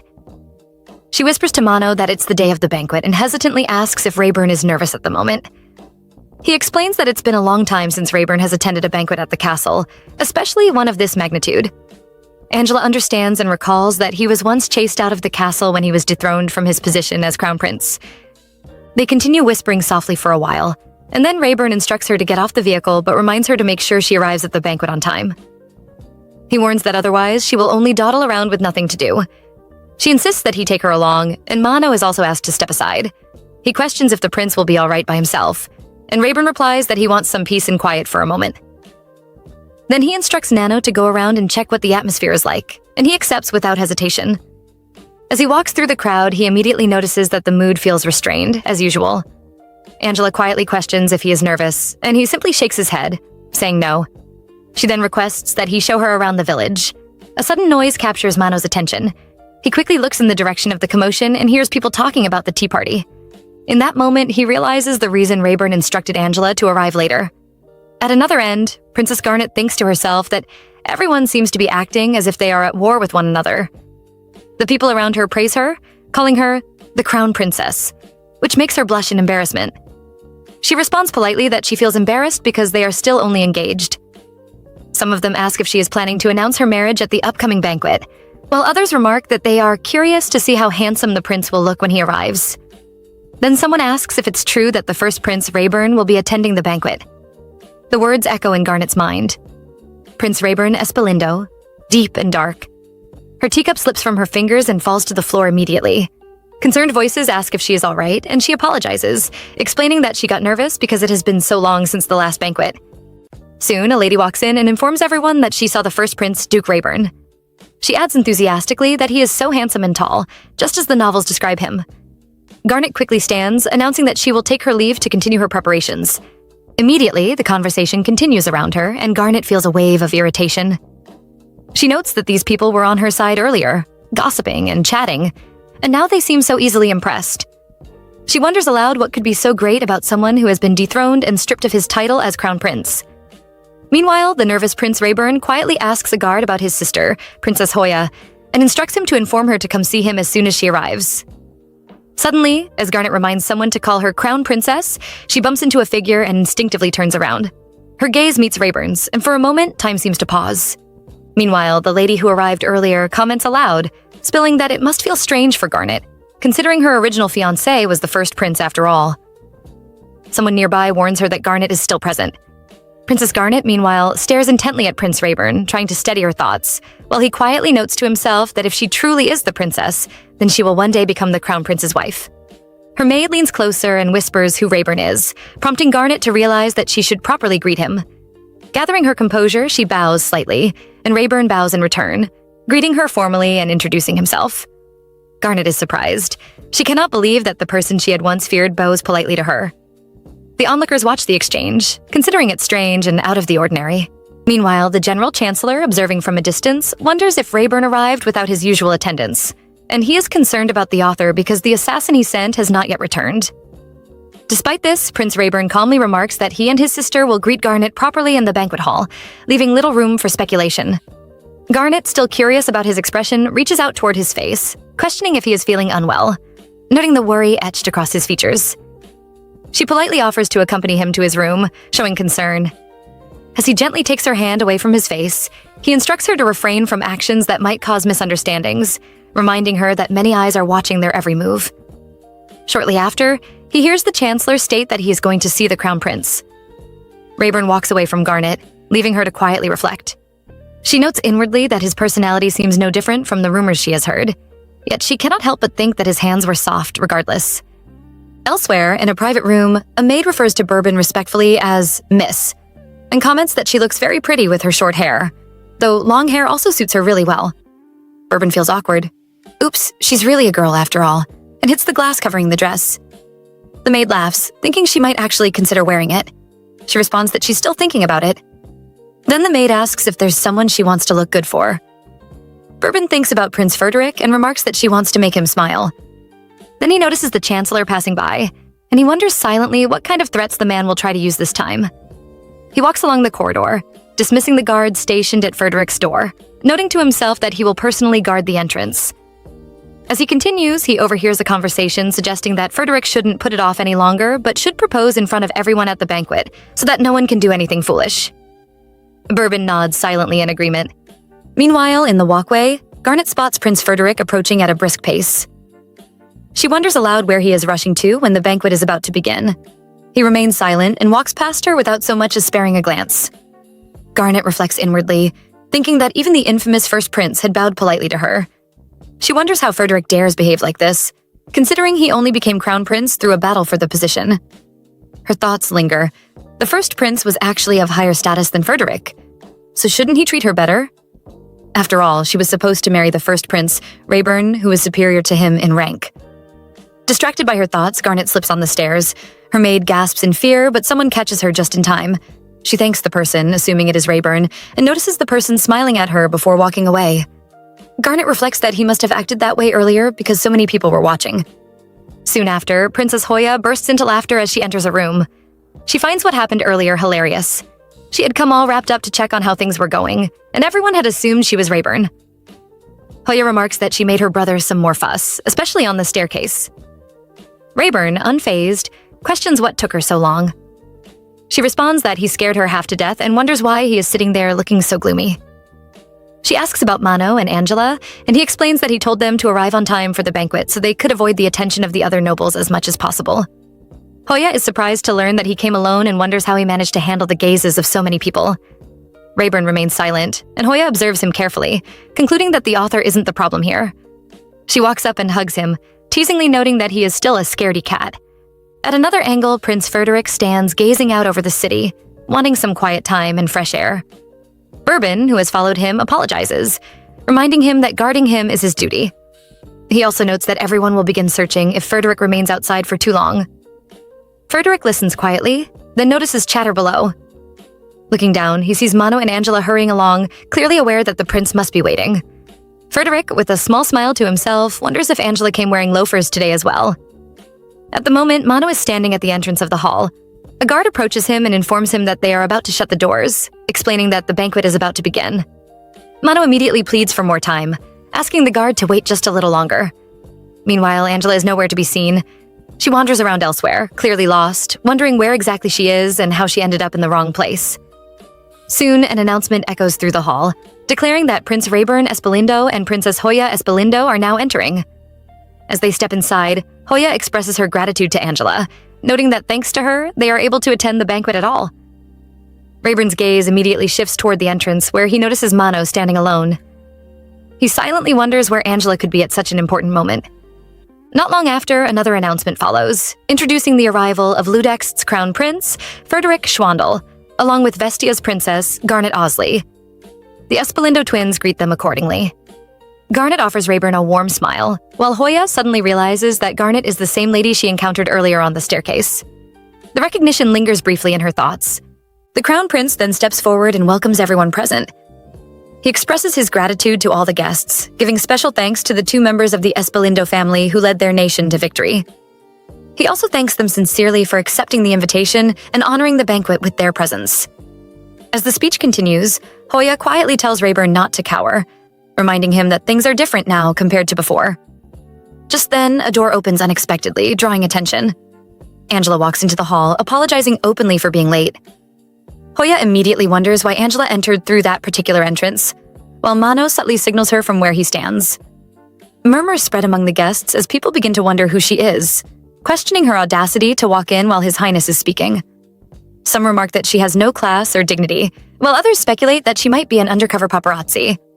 As Angela walks down the stairs, Mano steps forward and offers her his hand. The murmuring slowly changes. The guests begin to reassess her presence, concluding that she actually carries herself with grace. Curiosity replaces criticism as they wonder which family she belongs to. Some of the men even begin to express interest, already thinking of asking her for a dance. Hoya then recalls a recent incident and questions whether Angela is the same person who could not walk straight a few days ago. She notes to herself that Rayburn seems to be the only worrywart among them. Rayburn, on the other hand, smiles faintly and remarks that Angela appears to be quite an interesting person. Hoya reacts with visible surprise at his comment. Soon, the music begins to play, signaling the start of the dance. Garnet draws Frederick's attention, and the 2 of them step onto the dance floor together. As they move, Mano leans toward Angela and tells her how amazing she was, noting that most people would have been trembling in such a situation. He also observes that she seems calmer than usual today, and comments on how luxurious the entire place feels. Angela listens, then wonders aloud how it must feel to dance in a place like this. Meanwhile, Mano casts a sharp glare at the 2 men who keep staring at Angela, his expression clearly displeased. They soon recognize Mano as Rayburn's knight. Angela turns to Mano and questions whether he thinks she looks strange standing there. He answers calmly that she does not. She then points out that they are the only ones standing alone, separated from everyone else in the hall. After a brief hesitation, Mano admits that the situation is his fault. He explains that Prince Rayburn instructed him that it would be best if Angela did not interact with the other nobles at all, if possible. Although he follows the order, he feels bad about it. Angela, however, thinks that the prince is underestimating her far too much. As she looks around, she reflects silently that being in such a luxurious place only makes the distance between them even more obvious. The surroundings remind her of how different their worlds are. Still, she reasons that she's merely a fangirl. She thinks that if she were in his position, she also would not want a single fan to ruin such an important occasion. With that thought, she decides to let go of the idea of dancing entirely and focus on regaining her composure. At the same time, Princess Hoya pulls her brother aside and informs him that they need to talk. Meanwhile, Angela tells Mano that they should at least get some food since they are already there. Hoya remarks that it is a relief that people are not paying as much attention to Angela as she initially feared, and she believes there will be no problem as long as Angela continues to lay low. Rayburn listens, yet he cannot stop worrying about her. In the end, Hoya decides to tell him about what happened on the staircase later, concluding that the situation is too complicated to explain right now. Across the hall, Garnet cannot stop glancing in Rayburn's direction. At the same time, the Crown Prince quietly observes Angela's actions from afar. He wants to understand what kind of person she is, but he finds it difficult because there is no one around her except Mano. Hoya suddenly asks Rayburn if he has become attached to Angela, reminding him that she warned him earlier not to. He pauses, wondering if he has even thought about that possibility. A memory surfaces in his mind, recalling the moment he watched Angela dance. Still, he responds that he does not know.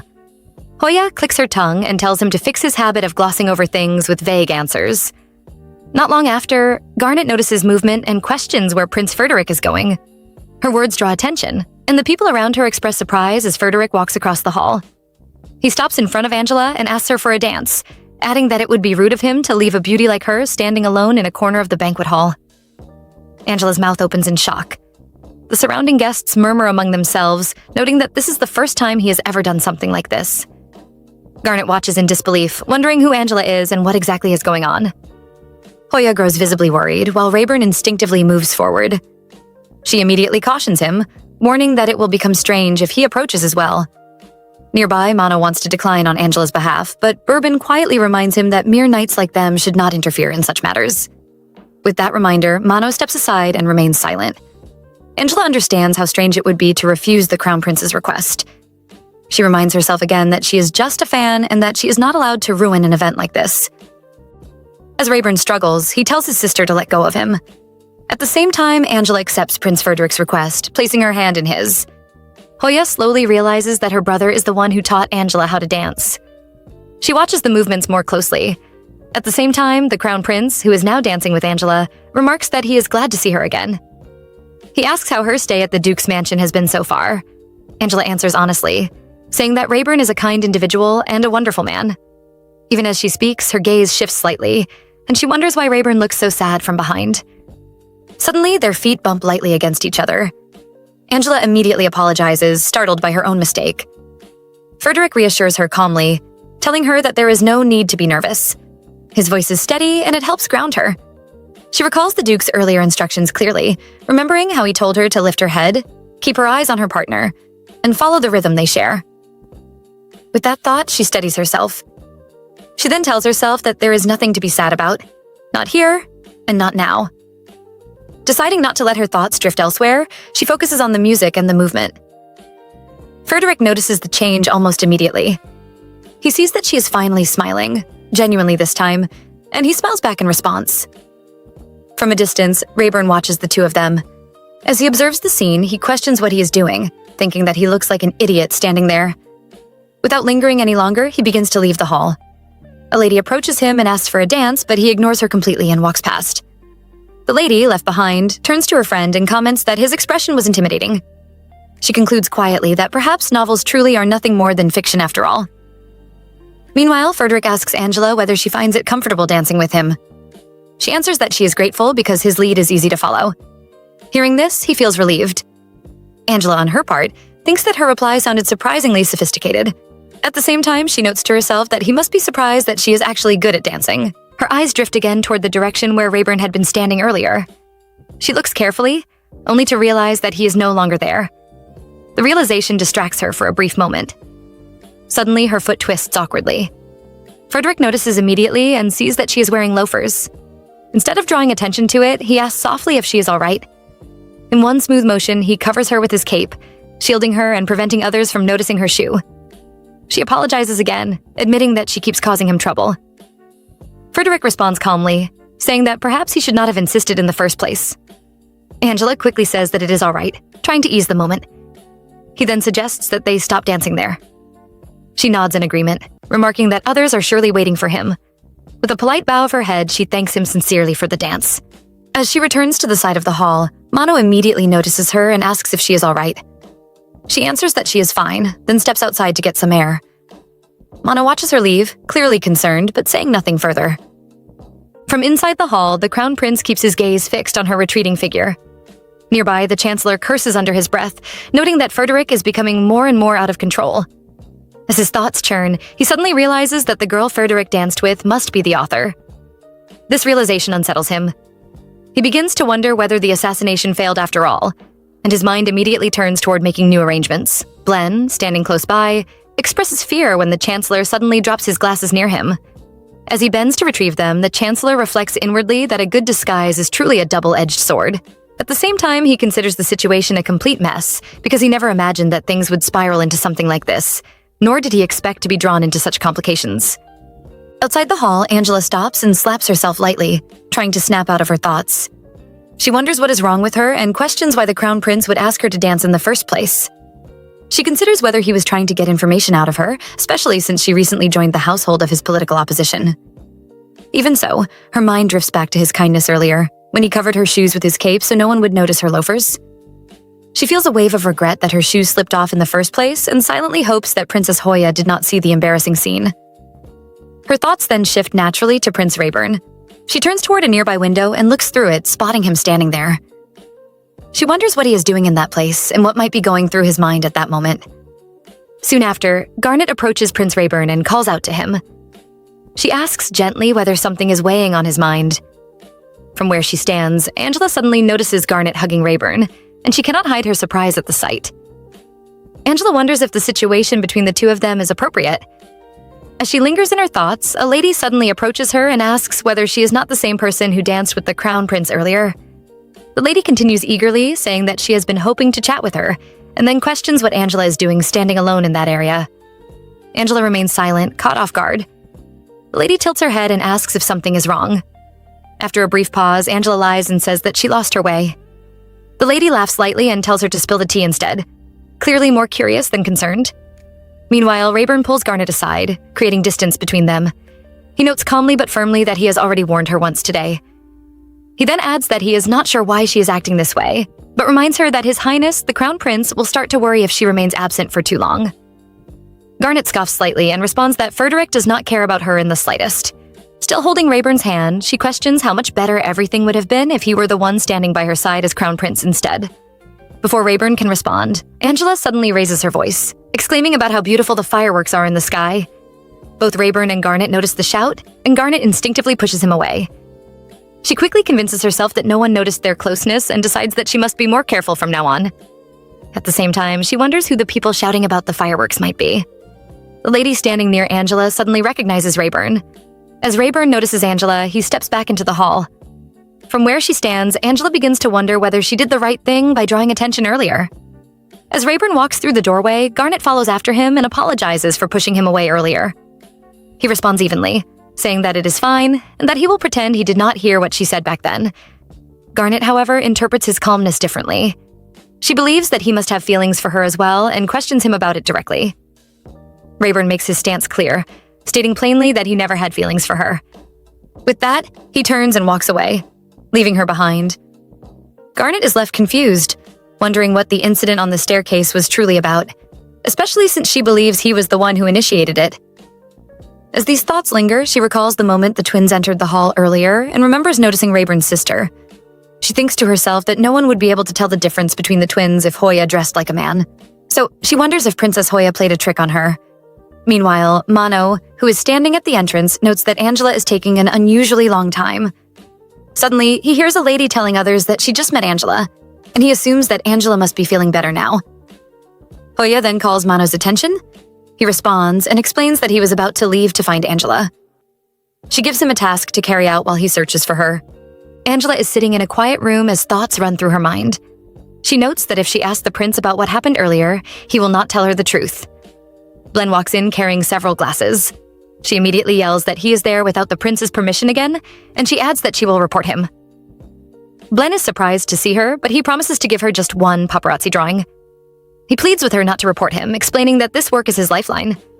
She commends his drawing skills, noting that they are as good as ever. He is pleased that he has won her over, and she remarks that it is nice to see him there. As she looks through his drawings, she asks why he drew the Crown Prince so well while she looks somewhat odd in the same piece. He explains that he simply added her to the drawing. She responds that there is a clear difference in treatment. He notices her expression and asks what is wrong, then tells her to hand the drawings back to him. She asks why, and he tells her that she looks depressed. He then questions her directly, asking if she is planning to ditch Prince Rayburn for the Crown Prince just because she danced with him once. She responds that he has it wrong. She explains that it is only because Rayburn looks so different here at the castle. Her eyes are filled with tears, and Blen thinks of her as a dummy. At that moment, Mano spots the two of them from a distance and immediately grips his sword. Blen curses her and hands her a drawing, saying that is the only one he can give her. She complains about how she looks in it, and he remarks on her face.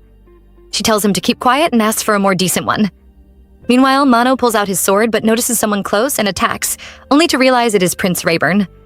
Rayburn questions whether his sister ordered Mano to raise his sword against Angela, then adds that Mano is even pointing it at him, and asks whose knight he truly is.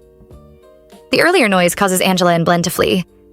As she runs, Angela wonders why she keeps avoiding Rayburn ever since she came to the castle. The drawing slips from her hand and falls. She picks it up, thinking she truly wanted a different drawing because this one reminds her of how Rayburn looked back then. She wishes the other half of the scene did not exist. She curses herself and questions how she can call herself a true fan, yet she continues running. Rayburn thinks to himself that nothing has gone his way since arriving and realizes he dislikes coming here after all. Mano kneels and gives excuses, thinking that the situation must have shocked Rayburn so much that he cannot think straight. However, Rayburn explains that he has concluded that, as long as Angela is working with them, it would be dangerous if her trust in Mano wavered even slightly. Mano notes that since arriving at the castle, Angela has seemed anxious. Rayburn tells him to lower his voice and adds that her behavior is his fault because he himself was unable to trust her. He tells Mano to blame him instead and remain quiet for now. Soon, Angela climbs the stairs. Rayburn quickly tells Mano to compose himself, stand up, and report to Princess Hoya. Angela sees Mano and asks if he was looking for her because she took too long, then apologizes. She adds that she wanted to talk to the prince about someone. Rayburn removes something caught in her hair and tells her to come with him. She is surprised when he pats her head, and the two of them leave together. Behind them, Mano is left standing, regret creeping in as he thinks about what he was about to do. Elsewhere, Garnet hesitates to enter the hall. She considers returning to her room instead. For a moment, she wonders if the crown prince would come looking for her if she left without saying anything, but she quickly convinces herself that he would probably be relieved by her absence. In her mind, it no longer matters whether it is the crown prince or the other prince. She feels exhausted by Ludex's people altogether. Rayburn's earlier words about the crown prince worrying about her resurface, and she scoffs. He knows nothing, she thinks, and he has no idea what his twin is doing. She wonders if he would have cared at all if it were him instead. Walking beside the prince, Angela lies and says she was not running away because she saw him. She wonders how he knows his way through the castle so easily, then remembers that he grew up here. It suddenly feels like she was teasing him for no longer belonging here, and the thought makes her uneasy. He then says he wanted to tell her something earlier. When she asks what it is, silence settles between them as he looks at her. She closes her eyes, but he tells her to open them and shows her how to properly wear the cape over her dress. She realizes she had gotten excited over nothing. He asks if she has any idea how hard it was for him to hold back his laughter because of her. She wonders if it was really that funny. Seeing him laugh like that, so openly, feels strange and unfamiliar. It leaves her with a small sense of defeat, and she turns away, his touch still lingering in her mind. Rayburn feels conflicted today, though he can't quite tell if it's because he's back in the castle. His mind drifts to the past. He remembers the Chancellor informing him that he was relieved of his position as Crown Prince of the Ludex Empire. Hoya had told him to pack, reassuring him that everything would be okay if they spent a few quiet years at the mansion in Odebel. She questions if he's going there again, quickly adding that it's his fault things turned out this way, then catches herself, thinking she shouldn't be saying that. He calmly picks up the bird and says he has nothing to pack. His sister can go ahead. He'll stop by the palace first and follow after. She asks him what he's planning to do there, but he doesn't answer right away. Angela draws him back to the present. She admits, embarrassed, that she thought he wasn't interested in her when the Crown Prince asked her to dance. He remains silent, staring at her. She wonders if she's doing something wrong with her outfit, but quickly adds that her concern is about being the center of attention if she dances with the Crown Prince. She asks if he wasn't worried she'd make a mistake. He responds that he couldn't bear to watch, which surprises her, as she hadn't expected him to care so much. She hesitates, then asks about what happened earlier on the terrace with the future Crown Princess. He thinks it's no different from gossiping. There's nothing he can really say. His mind drifts again. He recalls the warnings. Twins bring bloodshed? The bishop's words were right.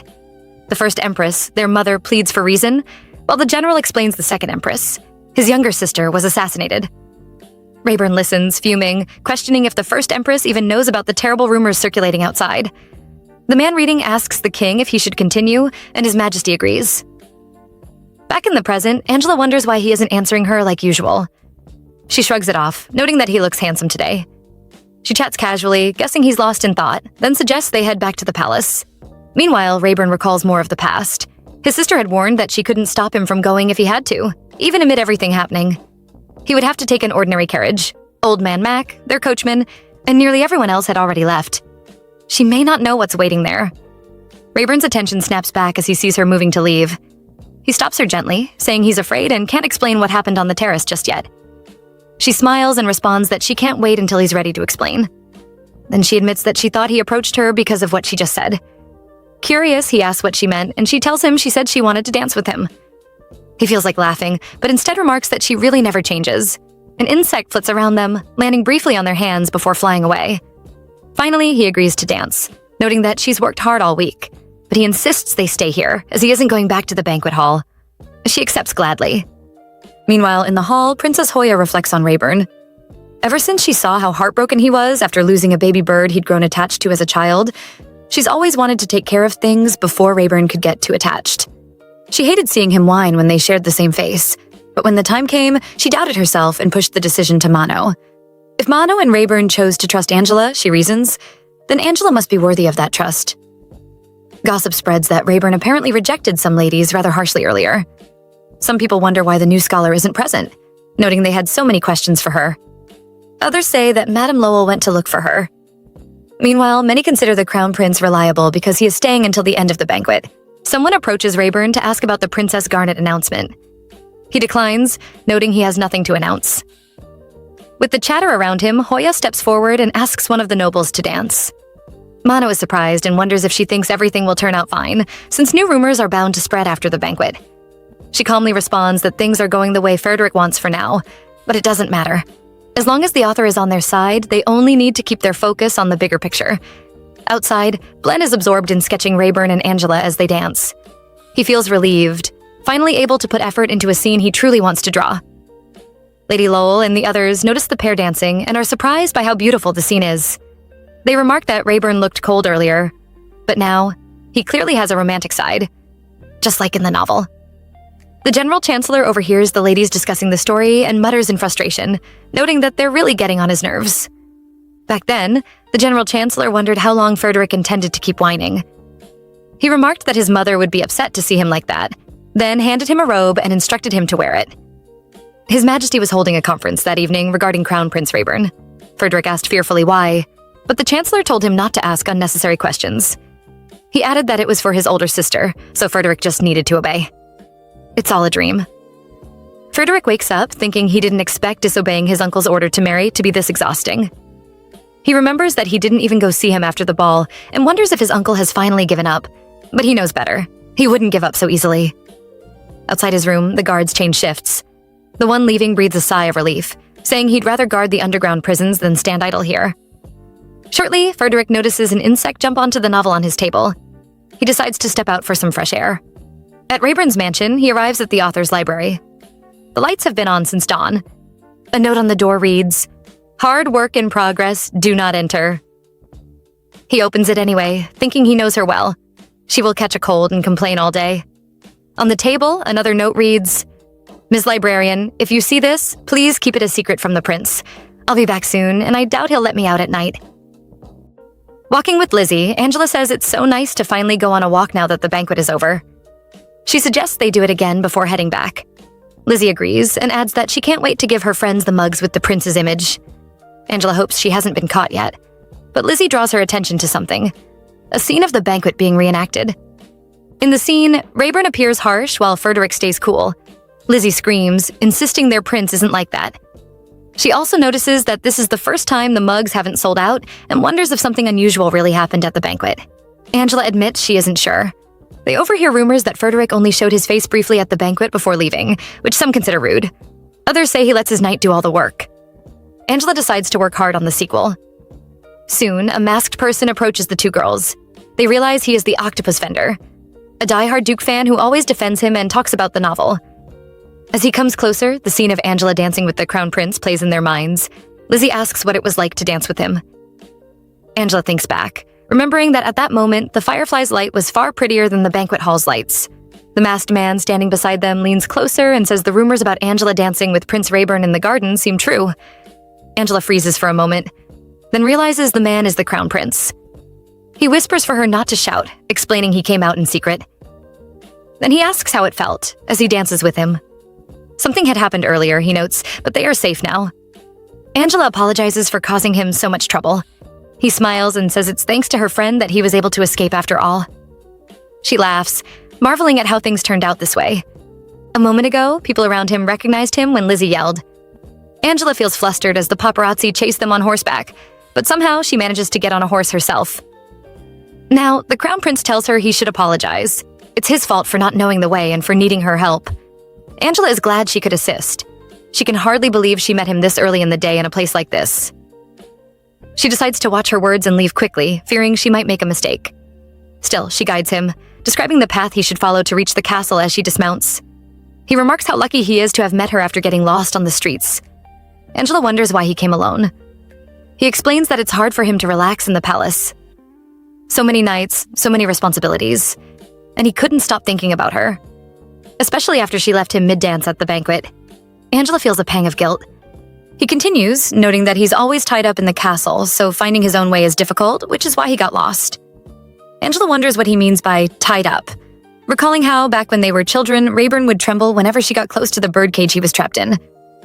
She wishes she could go back to those days and comfort him, but then she knew nothing. She calls to the Crown Prince, asking if he'd like to take a short walk nearby. She adds that it seems the castle was stifling him. She realizes she spoke to him as if she were talking to Rayburn, and quickly apologizes if it sounded inappropriate. He dismounts and admits it's the first time anyone has offered that to him. Then he requests that she show him around. Angela notices the pure joy on his face. He smiles like a child, and there's no way it's an act. Meanwhile, Prince Rayburn searches for Angela, concerned. People around continue talking about him as he looks around. They find him scary, having heard how he drove away the nobles at the banquet. Shortly, he shows them a sketch and asks if they've seen the person in it. They recognize her as Antenna, as they normally call Angela, and say they saw her earlier. They explain that she went toward the back end of the street on a horse with someone wearing a red cape. He echoes, "A cape?" They confirm it. He wonders if it's one of the Chancellor's men and fears she might be in danger. Without hesitation, he hurries toward the path. The two people are thrilled that the prince talks to them. They quickly get into their carriage, deciding to follow him and notice his hands trembling. Meanwhile, Angela can't believe she's going on a walk with a member of the prince's political opposition. Soon, she notices that the merch vendors from the night market are still around. The Crown Prince comments on how much there is to do in the dukedom. A woman approaches, asking if he's cosplaying as the Crown Prince. She jokes that he would also look good dressed as the prince from the Rise and continues marketing her goods. Wanting a break from the merchandise, Angela suggests they try the dart games. The Crown Prince notes that it's harder than archery. As she plays, she asks him questions and eventually wonders what he thinks about coming for walks occasionally with the future Crown Princess. She reasons it must be suffocating for her to stay in the castle all the time. Shortly after, she wins first place. The man in charge marvels at her skill and prepares the prize. She whispers that she wants to give the prize as a present to the Crown Prince. She collects the prize, a doll of Rayburn holding a rose, and decides to keep it. The Crown Prince nods, noting he can't bring the doll with him back to the castle. He thanks her for the day, saying it was fun. Angela admits she was worried she'd only be a nuisance. They approach the horse he had checked in earlier. He calls her and asks if she knows why he requested a dance from her at the banquet. From afar, Prince Rayburn spots them. He expresses surprise and thinks he should have at least brought a dagger along. As he approaches, he grabs a crate from a carriage, noting that he's borrowing it for a moment. Getting closer, he throws it at the Crown Prince, but someone appears instantly, knocking it away. He thinks there might be more than one of them, only to notice it's Frederick. Meanwhile, Bourbon, who blocked the item earlier, apologizes for tailing him and notes that it's time to go back since he's been away too long. Holding his hand, Angela asks if His Highness is hurt and wonders who would dare do such a thing. She thinks it might be Rayburn. People around are already talking about the incident. Frederick decides to take his leave before things escalate further.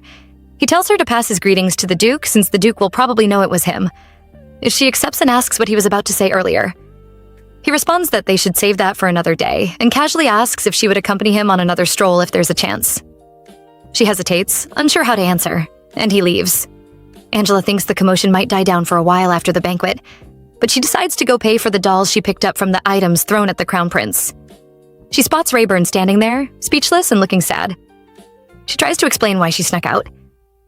He is about to say something when someone throws an egg at him, questioning why he is dressed like the prince so early in the morning. They claim the novel was just a ploy to boast the Duke's image and call it a waste of money. He ignores them and covers his face. Angela moves closer, asking if he's all right. She notes to herself that he probably didn't know the crate he threw was full of merch, but people might still misunderstand. He admits that even if he had known, he still would have thrown it. Angela feels sad. In his mind, he reasons that it was a situation where he had no choice. Meanwhile, Bourbon, holding a doll of the Crown Prince, wonders if he can really fix things. He notices Frederick looking sad, but it seems that coming out of the castle has been good for him. Shortly, some guards inform him that the general is looking for him. The moment the summons from the general arrives, Prince Frederick heads toward the meeting room with his guard and Miss Bourbon. Before long, they reach the door, and the guard stops, informing the prince that he will remain outside on watch. Frederick enters and immediately finds the general standing by the window. Respectfully, he asks why he was called. However, something already feels strange. The general turns toward him and casually calls him Frederick, speaking far more informally than usual. That alone catches the prince off guard. This is the same man who always insists on protecting the crown prince's image above all else, yet now he is acting completely differently in front of other knights. Meanwhile, the general's bedroom guards are present, and Frederick notices their dissatisfied expressions. They had previously complained that they would rather guard the prince underground than stand around doing nothing. As the tension quietly builds, the general closes the blinds and suddenly asks whether Frederick enjoyed his little outdoor adventure. The atmosphere immediately becomes uncomfortable. Sensing something is wrong, Bourbon orders the knights to leave. Unsure whether she should leave as well, she starts to follow them. Unfortunately, before anyone can take another step, the general explodes with fury. He rushes forward, draws his sword, and accuses Frederick of being responsible for what happened. Then, in a horrifying instant, he cuts down the two knights who were trying to leave. Blood drips from the blade as he coldly declares that they would still be alive if Frederick had not left his room for such foolish reasons. As if that were not terrifying enough, he turns toward Bourbon and warns her that she has no more chances left. If she wishes to keep her honor, she had better behave herself. Bourbon is left completely speechless. Yet the general acts as though nothing unusual has happened, simply informing them that there is a meeting in the morning and that they should stop wasting time and prepare. When Frederick asks what the meeting concerns, the answer comes immediately. It is about his fiancée, Garnet Osley. More specifically, it is about Vestia. Meanwhile, back at the palace, the mood could not be more different. Angela hands Frederick some writing to review, but the prince barely glances at it before tossing it onto the table and bluntly declaring that it is terrible. Angela is understandably annoyed. At least read it before rejecting it. Frederick insists that he already has and that it still sucks. Watching from the side, Sermano cannot help noticing how much more comfortable the two have become around each other since the banquet. Thankfully, whatever happened there seems to have brought them closer. Eventually, Frederick takes the script back and actually looks through it. One section immediately catches his attention. He questions whether it is really necessary to describe the protagonist dancing with the Schwandel family. Angela quickly clarifies that she means the crown prince. Her reasoning is simple. If she only writes about him, people may think the story is fake, so she planned to include a small section involving the other family. She even offers to remove it and simplify the scene if necessary. Surprisingly, Frederick rejects that idea too. Instead, he lets out a small laugh and simply tells her to rewrite it. At that moment, Sermano is reminded of the nightmare that occurred during the banquet. The memory flashes through his mind as Frederick suddenly stands up and starts walking away. Concerned, Sermano asks where he is going. The answer is short, direct, and leaves no room for argument. Yes, he is going somewhere. And no, nobody is to follow him. Just like that, the prince walks off alone, leaving behind unanswered questions and an uneasy feeling that something much bigger is beginning to unfold. After being rejected for what feels like the 100th time but is actually the 9th, Angela can only sit there in defeat. Meanwhile, Sermano watches the whole thing and cannot help feeling confused. Just a moment ago, he thought she and the prince had become much closer. Still, instead of dwelling on it, he offers to help. There is no point endlessly rewriting the same thing alone. Angela smiles awkwardly and explains that she has been trying to keep the same writing style she used when she was younger, which is exactly why it is not very good. Things like Prince Opar make her cringe just thinking about them. Sermano takes the script and immediately asks the important question. There are no kissing scenes, right? Once he receives confirmation that there are none, he starts reading every page carefully. Unfortunately for Angela, he is not skimming. He is actually reading it. Every single page. The embarrassment nearly kills her. As expected, he is painfully serious whenever work is involved. After some time, he finally gives his opinion. The story itself has no major problems, but there is one issue. The Duke is portrayed as someone who has no interest in the throne. If they leave it that way, all they will gain is popularity. They need something more. They need to strengthen his claim to the throne as well. Angela is surprised by the direction of the criticism. She had based the story on reality, and adding ambitions that do not exist feels wrong. However, Sermano immediately corrects her. There was a time when His Grace absolutely wanted to become emperor. Then he shares something deeply personal. He reveals that he was born a commoner and fought his way into the Imperial Knights through sheer effort. Even after all that hard work, people still mocked him as a filthy street rat and a disgrace to the Knights. Nobody respected him. Nobody acknowledged him. Then everything changed. The Duke personally chose him as his guard and proudly introduced him in front of the other knights, telling him to stand tall because he was now serving the man who would become the next emperor. The circumstances may have changed over the years, but Sermano still wants people to see that side of the Duke, a man who is confident, ambitious, and unafraid to stand openly before others. Listening to all this, Angela is stunned. She had always assumed Sermano was a noble from birth because he seemed so perfect. Now she realizes he climbed all the way up through hard work alone. Both men are amazing in their own way. Looking at the paper boat resting on the table, she quietly thinks about the prince she knows now and wonders how different he is from the man Sermano is describing. Before leaving, Sermano tells her to think carefully about what he said. The story is fun after all. Even though the compliment softens the blow a little, Angela still feels rejected. Just then, the librarian approaches and politely asks whether the young scholar is having trouble with something. Angela nearly jumps out of her seat when she realizes her writing is lying openly on the table. She quickly covers it and insists that everything is fine. However, before anyone can relax, Rebecca bursts through the door in a panic and immediately asks whether His Grace secretly went out again. The answer is yes. He left only moments ago. The look on Rebecca's face says everything. Oh no. Outside, a new problem has already arrived. Guards have gathered at the mansion gate, forcing Sermano and the others to go investigate. Upon seeing them, he immediately questions whether it is appropriate for the imperial family to appear unannounced with a carriage in tow. One of the knights removes his helmet and calmly explains the situation.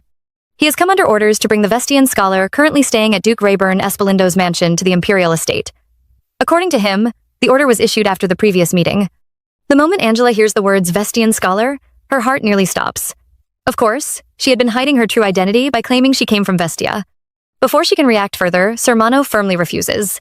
He knows nothing about this supposed meeting, and His Grace is not even present. No matter whose orders they carry, they should return after the Duke comes back. Then, unexpectedly, laughter drifts from inside the carriage. Someone steps out and casually comments that Sermano really did turn them away at the door. The confidence in that voice instantly changes the atmosphere. Then comes the final shock. The newcomer announces that everything is fine because the scholar will be going with her. And when everyone finally sees who stepped out of the carriage, they are left completely stunned. It is Miss Hoya. Meanwhile, somewhere else, someone is tearing through a room in a frantic search. Drawers are opened, things are tossed around, and before long, a terrible realization hits. The item they are looking for is not there. It is really gone. However, at the Imperial Palace, a completely different problem is waiting. Miss Hoya arrives with Angela, and the two take their seats around a round table filled with high-ranking nobles. Poor Angela immediately feels the pressure. While pretending to study a piece of paper, her mind is racing. Why was she suddenly called to the palace? What is going on? Even worse, everyone around her looks important. One wrong move and somebody might discover she is not the great scholar they believe she is. She desperately looks toward Princess Hoya for help, but the princess remains calm and unreadable. During the carriage ride, she barely spoke and did not even call her author. At that point, Angela decides the safest plan is to stay quiet. Unfortunately, fate has other ideas. The moment the crown prince is announced, she nearly chokes on her tea. As he enters and apologizes for being late, people quickly point out that the scholar has been disrespectful ever since the banquet. Thankfully, the prince simply tells everyone to sit down before explaining the reason for the gathering. The Ludex Empire is currently at war with the Kingdom of Talon across the sea, and their only ally is Vestia, home of the future Crown Princess Garnet. Because trust between the two nations is critical, a newly discovered document has created a serious problem. It was written using a code known only to the Vestian royal family. Directly questioning Princess Garnet could damage relations, so instead the Empire has gathered its finest scholars to secretly decipher the document first. The explanation only makes Angela feel worse. Vestia is exactly the country she has been pretending to come from in order to hide her lack of knowledge about Ludex. What terrible timing. Then things become even more uncomfortable when the Crown Prince explains that the Espelindo family has joined the effort because of the importance of the matter. Princess Hoya smoothly supports the decision, but the general suddenly fixes his gaze on Angela. He points out how interesting it is that a scholar from Vestia appears just as an incident involving Vestia occurs. Ouch! Our girl is practically trembling inside. Thankfully, Princess Hoya immediately steps in, brushing aside his suspicion and confidently declaring that her family does not let just anyone enter their household.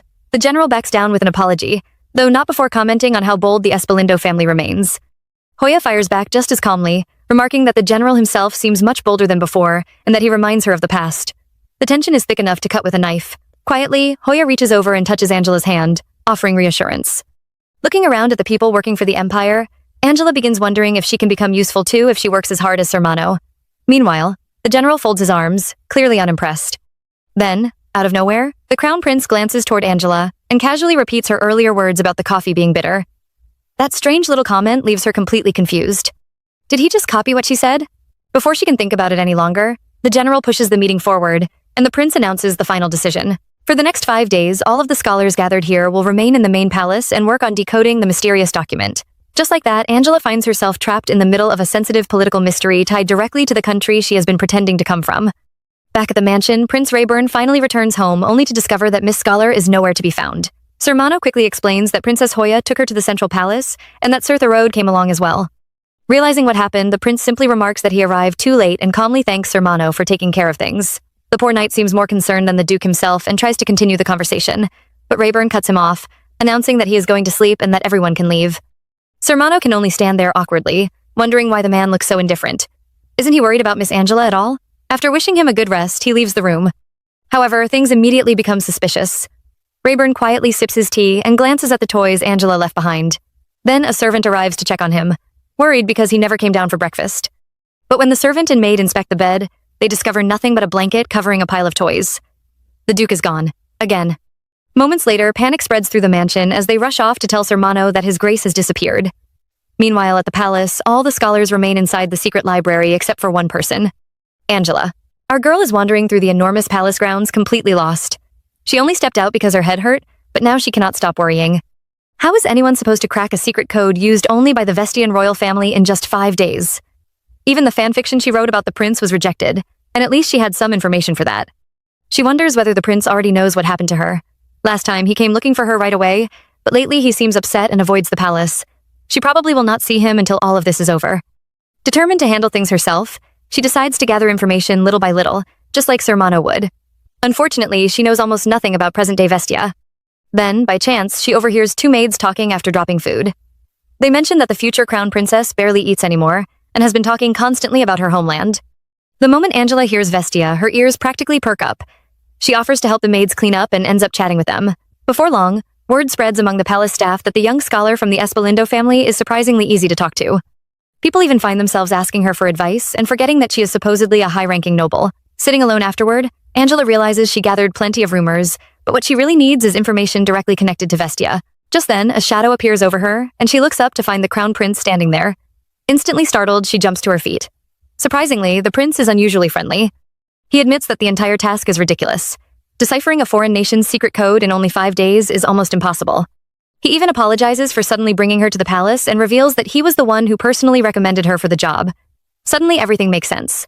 No wonder Princess Hoya could not refuse the request. Curious, he asks why she is wandering around instead of working in the library. Angela quickly claims she only stepped out because of a headache, though the prince points out that the library is quite far away from where she currently is. Oops. Then he casually mentions that he is about to visit a nearby mountain and invites her to take a walk with him in the fresh air. Angela immediately tries to decline, insisting she needs to organize the information she has gathered. However, the prince cleverly brings up the fact that she has been collecting information by talking to people instead of searching through books. At that moment, Angela realizes something important. This is the person closest to Princess Garnet of Vestia. Before she can respond, the prince offers to show her around personally and suggests they chat together just like she has been chatting with everyone else. Then he extends his hand toward her, and just when things are becoming awkward, another voice suddenly cuts through the air. The speaker bluntly asks who exactly the prince thinks he is taking for a walk. Both of them turn in surprise, and Angela's face instantly brightens. Standing there is Prince Rayburn himself. Without hesitation, he shuts the whole thing down and declares that he will take care of his scholar. Just like that, the atmosphere changes completely. The moment Prince Rayburn declares that he will take care of his scholar, Angela's eyes light up. Our girl immediately calls out to him, clearly relieved to see him. The crown prince, however, looks surprised by the sudden appearance and asks what brought Duke Rayburn to the palace. Was there some urgent matter? Rayburn casually brushes it off, claiming there is nothing important. He simply could not leave his scholar inside a tiger's den and tells the crown prince not to worry about him and continue with his schedule. Those words instantly make Frederick tense up. In his mind, alarm bells are ringing. Duke Rayburn is back at the palace again. The rumors from the banquet have not even died down yet, and now he is here causing trouble once more. Frederick cannot help wondering what this dangerous man is planning this time. What if another disaster happens? The crown prince calmly insists there is no need for concern and tries to continue his invitation to Angela. Before he can finish, she quickly bows and apologizes. As much as she respects him, she cannot join him for a walk right now. She even promises that she will not refuse his next request, before politely wishing him success on his hunt. Later, while riding through the mountains, the crown prince spots a deer and draws his bow, yet his mind is not on the hunt at all. Instead, he keeps replaying Rayburn's words and Angela's sudden departure. Just like at the banquet, she left without warning. He tells himself it does not matter. He only approached her because of the Espalindo family anyway. Still, one thought refuses to leave his mind. This is the first time his brother came to the palace personally for a scholar. No, for an author. It is a side of Rayburn he has never seen before. Then he remembers the general's advice. Dispose of the author before she spreads more false rumors. If she disappears while Rayburn is this vulnerable, the blow would be devastating. Just as he steadies his aim, the deer suddenly looks back at him. For a brief moment, those eyes remind him of someone. They remind him of genuine concern, something he associates only with his mother and with Angela. Before he can process the feeling, voices suddenly interrupt his thoughts. Startled, he releases the arrow too soon. The shot misses completely, and the deer bolts away. Guards immediately rush after it, while Frederick notices that the prince has injured his hand and asks if he is all right.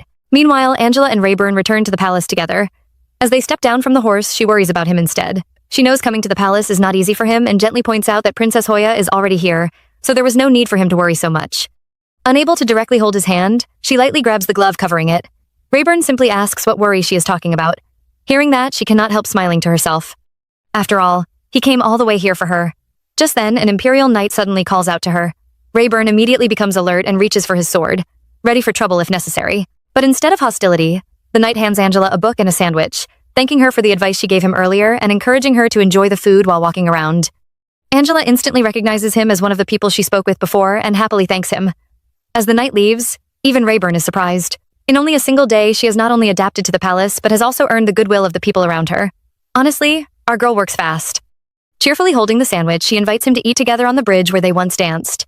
However, Rayburn quietly declines. There are simply too many people around the palace during the day. And with that simple answer, the two continue on, while the tension surrounding them, the crown prince, and the palace itself, continues to grow. Angela is still burning from that instant rejection. In her mind, she cannot stop thinking about how strange it feels. The man who usually speaks so casually had actually used honorifics and called her Miss Scholar. Suddenly, it clicks. Maybe he is being careful because of the people around them, just like Princess Hoya does. And honestly, that side of him feels so unfamiliar that she finds it cute. The urge to tease him becomes impossible to resist, so she steps right in front of him and asks if he was worried about her. Without missing a beat, Prince Raybon denies it. No, Miss Scholar. Simple. Direct. Yet Angela is not convinced for even a second. She points out that he would not be standing here if he was not worried. Once again, he tries to deny it, but before he can finish, she catches something important. He accidentally speaks informally. Gotcha. Immediately, she points it out. The poor prince tries to explain himself, but before the conversation can continue, voices drift toward them from nearby. People are approaching, and their words make the atmosphere tense. Duke Raybon is here at the castle. We should be on the alert. Even here, people are still watching him, still judging him, still whispering behind his back.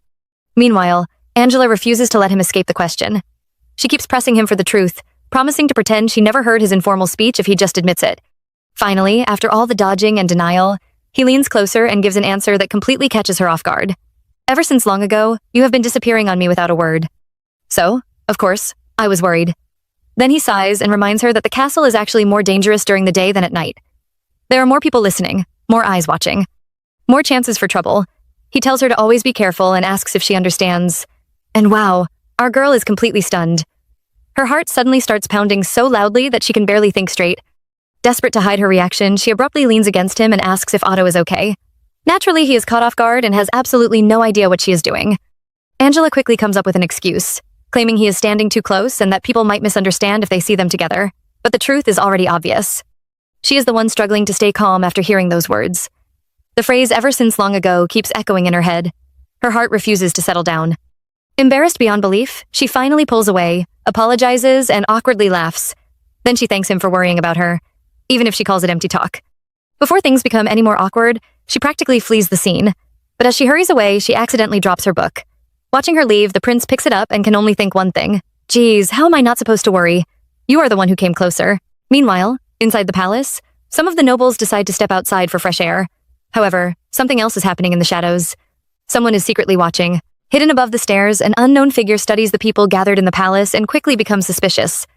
Most of them do not even look like scholars. In fact, many faces are completely unfamiliar. The person begins connecting the dots and suspects that the mysterious document was discovered when it arrived. Then attention shifts toward one particular person, Angela. The observer notices her immediately and focuses on her movements. At the same time, Angela is wandering through the palace, trying to figure out where she is. Then suddenly, she stops. For a brief moment, she feels as though somebody is watching her. She turns and looks around. Nothing. No one is there. At least, that is what it seems.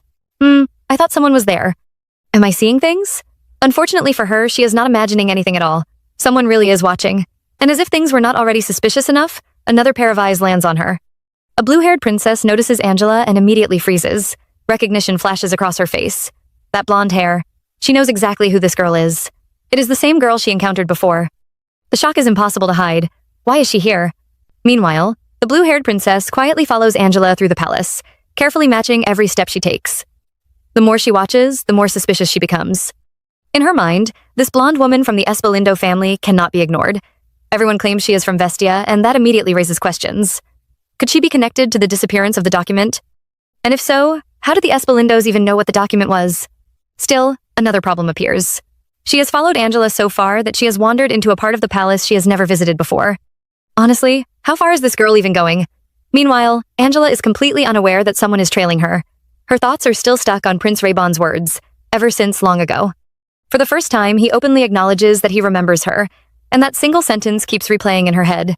Because of that distraction, she accidentally walks into a dark room without realizing it. Looking around, she immediately notices how dim it is and realizes she has entered someone else's room by mistake. Deciding to leave before she causes trouble, her eyes suddenly land on a document resting on a table. To her surprise, it looks exactly like the documents from the meeting. Before she can think any further, footsteps approach the door. Instantly, panic hits. With nowhere else to go, she dives into a cupboard and hides. Outside, the blue-haired princess watches everything unfold from behind a pillar and becomes even more confused. What is going on here?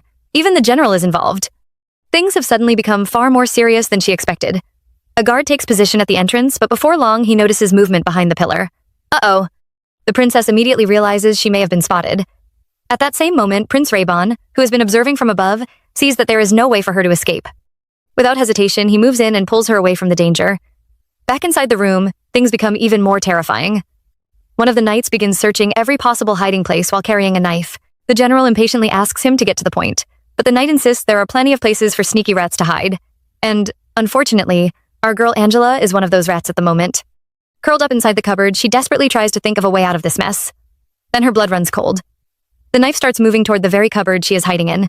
As if things were not already bad enough, another guard stationed outside suddenly notices something strange. Looking down from the balcony, he spots Crown Prince Frederick returning from his hunt far earlier than expected. Confused, he immediately heads back inside to report it. Meanwhile, Prince Raybon is hanging from the side railing outside, firmly holding the blue-haired princess to keep her hidden. She is completely terrified. Forget the danger for a second. Where in the world is this man even standing? Thankfully for Angela, the approaching disaster is interrupted at the last possible moment. Just as the knight is about to search her cupboard, a knock sounds at the door. A messenger enters and announces that the crown prince has returned from his hunt ahead of schedule. The general is visibly annoyed by the news, but it changes everything. The knight abandons the cupboard and leaves it alone. Inside, Angela can barely believe her luck. She was seconds away from being discovered. Worse, that knife had looked very real. Her hands tremble as she realizes how close she came to disaster. Then, before she can calm down, the situation takes yet another unexpected turn. Someone enters the room and begins speaking with the general. A voice reaches Angela's ears from outside the cupboard, and immediately she recognizes it. Wait, that voice. The general comments that the newcomer is still as nosy as ever when it comes to Frederick's affairs. Then he questions why such an important matter required a secret meeting and points out that they are hardly close enough to be meeting privately. The answer comes quickly, and Angela's eyes widen inside the darkness. The voice belongs to Princess Hoya herself, hidden beneath a hoodie. Clearly irritated, the princess fires back that she does not want to be here either. And just like that, Angela finds herself trapped inside a cupboard while listening to what appears to be a secret meeting between Princess Hoya and the general. Meanwhile, outside the room, Prince Raybon carefully lowers himself from the side railing after helping the person who had been spying from behind the pillar. Frustration immediately hits him. In his mind, this entire situation could have been avoided if he had simply stayed with Angela. Instead, he chose to follow her from a distance, and now everything has become a complete mess. Still, another question bothers him even more. Why is Hoya meeting secretly with the General Chancellor? He trusts Hoya when it comes to protecting others, but this situation feels strange. Nevertheless, he convinces himself that everything will probably be fine. Beside him, the blue-haired princess is having problems of her own. She is already annoyed and just wants to get back to the balcony. After all, Prince Raybon saved her, and she appreciates that, but being stuck here is hardly comfortable. Then she suddenly recognizes who is standing beside her. The realization hits like a bolt of lightning. Duke Raybon. Instantly, suspicion rises. What trick is he trying to play this time? She refuses to be fooled again. Acting on impulse, she tries to move away, but things go horribly wrong. Before she knows it, she slips from the side railing and falls. For a split second, everything freezes. Then Raybon reacts immediately, reaching out and grabbing her before she can fall. The princess stares at him in complete disbelief. This is the same Duke Raybon who always brushes her off. Why would he save her? Moments later, cold water from the waterfall splashes over her. The freezing temperature snaps her back to reality. Looking at him, she asks if he is all right.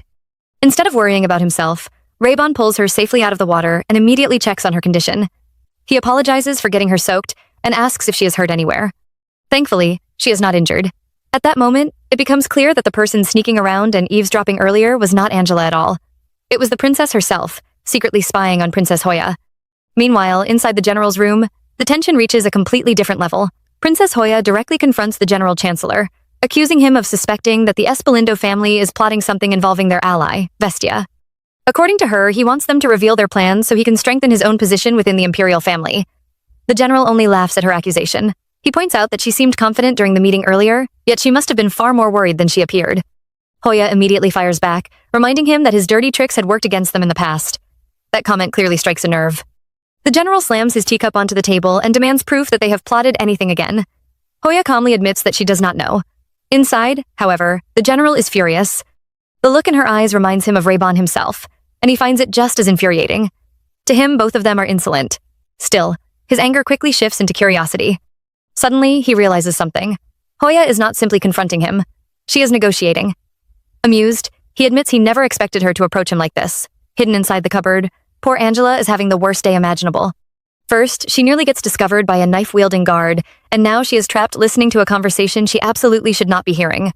The deeper the discussion goes, the more uncomfortable she becomes. Then the general finally gets to the point. If he hypothetically agrees to reveal information, what exactly will Hoya offer in return? The room falls heavy with tension.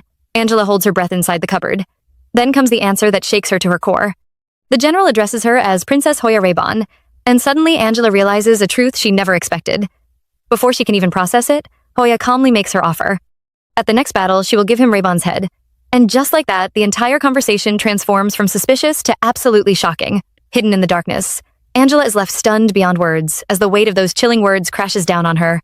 Angela is still hiding inside the cupboard, and honestly, our girl is completely stunned. Meanwhile, the general bursts into laughter. To him, the whole thing sounds ridiculous. He admits that he was wondering where the conversation was going, but he never expected something like this. He laughs again and says he never took Hoya for such a jokester. In fact, he feels like he just wasted his time listening to a pointless joke and decides they should leave. But Hoya does not back down even a little. Instead, she asks why she would joke about an offer like that. She thought the general, of all people, would understand. For the sake of their family, the lives of their siblings mean nothing. Rayburn included. According to her, they have had plenty of disputes over the years.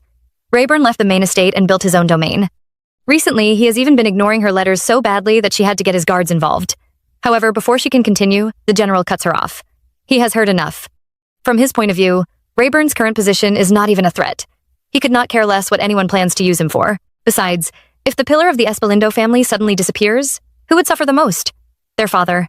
In the end, it would be the Espalindos who pay the price. But then, the entire conversation takes an even darker turn. Hoya suddenly cuts her hair and interrupts him.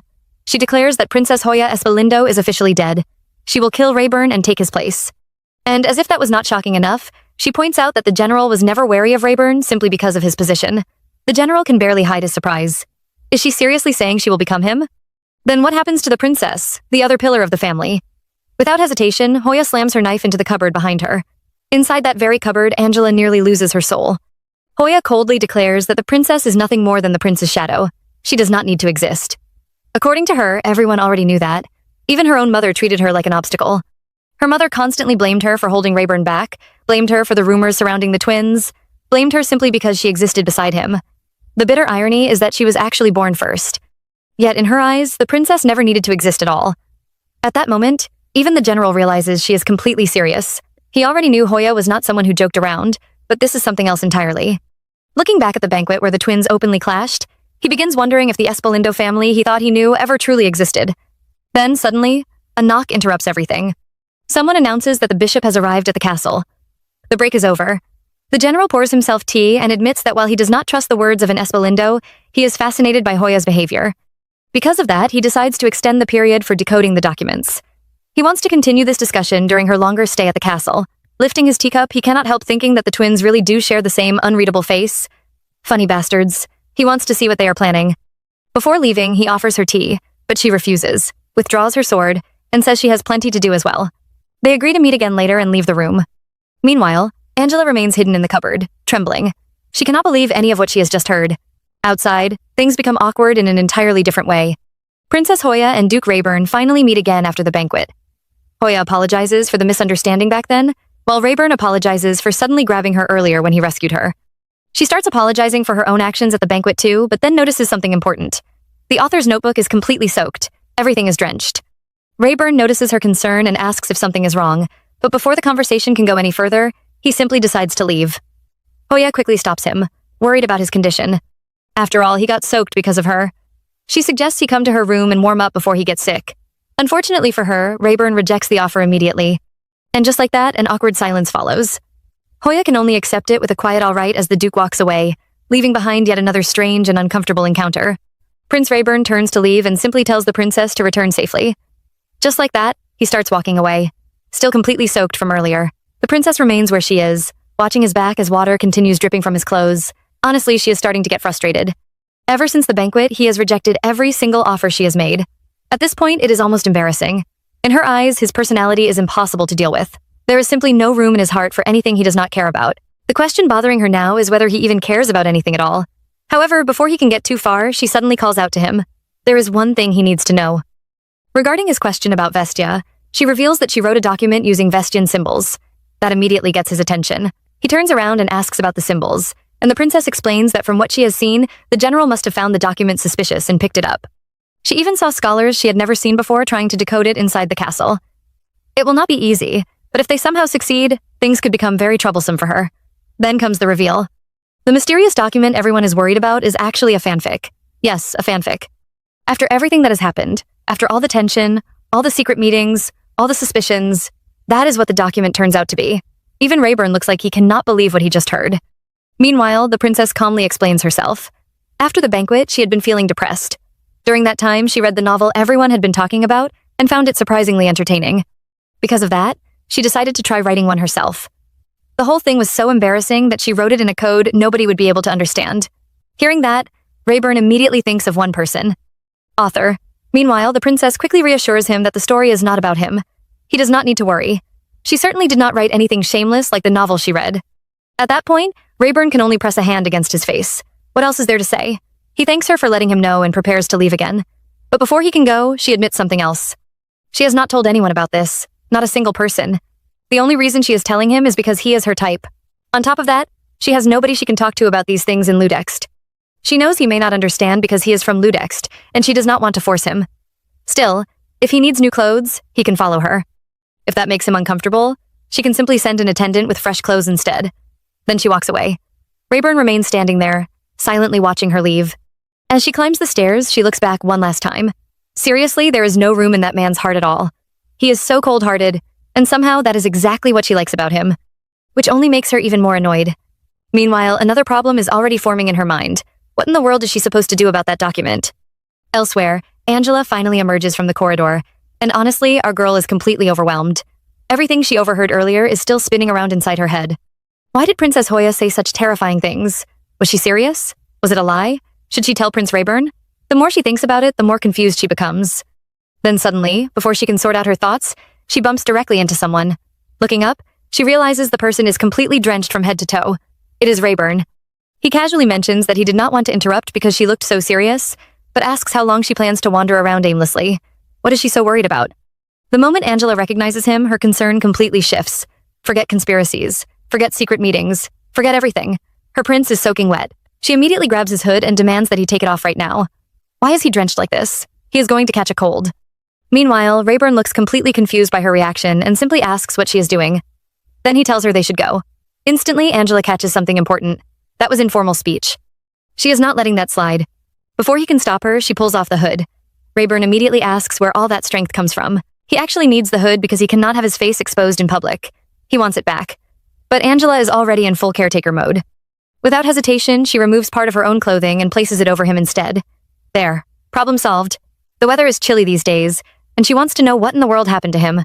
Although, as she admits herself, it is not like he would answer even if she asked. Then things get even more chaotic. While fussing over him, she accidentally pushes him, causing him to slam back against a tree. The moment it happens, she apologizes. Even so, she keeps worrying. Was he really wandering around the castle like this the entire time? Why did he not just go back to his room and change clothes? As she brushes leaves out of his hair, she realizes this situation is getting ridiculous. Rayburn finally explains that there are too many knights around his room. Going there is not a good idea. Angela laughs softly, but she is still concerned. His body is freezing cold. At that moment, he quietly reaches over and removes a leaf from her hair. Then, in the most natural way possible, he tells her that he will simply warm up in her room. Also, she nags too much. Angela immediately agrees. There is only one small problem. To get there, they will probably have to get lost on the way. And with that bright smile of hers, the two continue on together. Honestly, the moment they arrive, it feels like both of them desperately need a break. They settle down beside the indoor fireplace to warm themselves up. Even the prince's soaked clothes and Angela's book are placed nearby to dry. Looking around the room, Angela cannot help teasing him a little. Earlier, he kept complaining about the rats at the mansion, yet the room he has been given here looks pretty nice. Rayburn casually points out that it is probably because she currently has the status of a scholar. Angela nods and explains that Crown Prince Frederick personally chose the room for her. The moment she mentions that, she notices a subtle reaction from Rayburn. Meanwhile, Angela suddenly realizes something much more embarrassing. She had not expected him to remove so much of his clothing while trying to dry off. Immediately, she looks away, trying not to stare. To cover her embarrassment, she starts commenting on the room instead. It is not that large. There are definitely better rooms in the castle, and the fireplace is not even that strong. Unfortunately, the moment she looks toward the fire, she discovers that the prince's clothing has actually caught fire. Suddenly, that weak fire does not seem so weak anymore. She rushes over to save it, quickly trying to remove it from danger. However, Rayburn stops her. According to him, she is being distracting. Then he taps the seat beside him and tells her to come over. Angela obediently sits on a stool near the fireplace, but apparently that is not close enough. Not there. Come here. Lend me your warmth. The moment those words leave his mouth, our girl practically teleports to his side. Yes, sir. Sitting beside him, she cannot help remembering the first time they were alone together in his room. Back then, he was terrifying. Rayburn immediately asks if that means she sees him as a pushover now. Angela laughs and compares him to a wet cat she rescued from the rain. His body had been freezing cold, but his face still looked fierce enough to scare people away. Naturally, he tells her to stop talking nonsense. She agrees, and for a moment, silence fills the room. Angela awkwardly wonders if they should start counting mice or something. Meanwhile, Rayburn quietly watches her. He notices a small strand of hair sticking up and reaches over to smooth it down. Then a thought crosses his mind. It has been a long time since she came back. Finally, he decides to bring up something he has wanted to discuss. At first, Angela assumes he is talking about the time they spent together at the mansion. But no, he means something much earlier. A time when he was the crown prince of the Ludex Empire, and she was a slave. Naturally, Angela is completely confused. A slave? What is he talking about? And just like that, the story shifts into a flashback. Back then, a young Angela had appeared before a much younger Rayburn. She introduced herself boldly as the sole princess of the Ludex Empire and asked whether he had heard about the famous twins. Meanwhile, Rayburn could only stare at her and wonder if she had a death wish. Before he could even process the situation, she explained that she had secretly slipped away from her servants because she wanted some fresh air.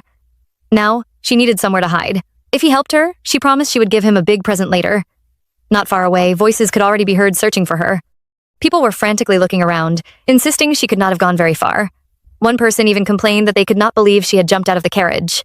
Another bitterly remarked that he had already paid for her and should have broken one of her legs.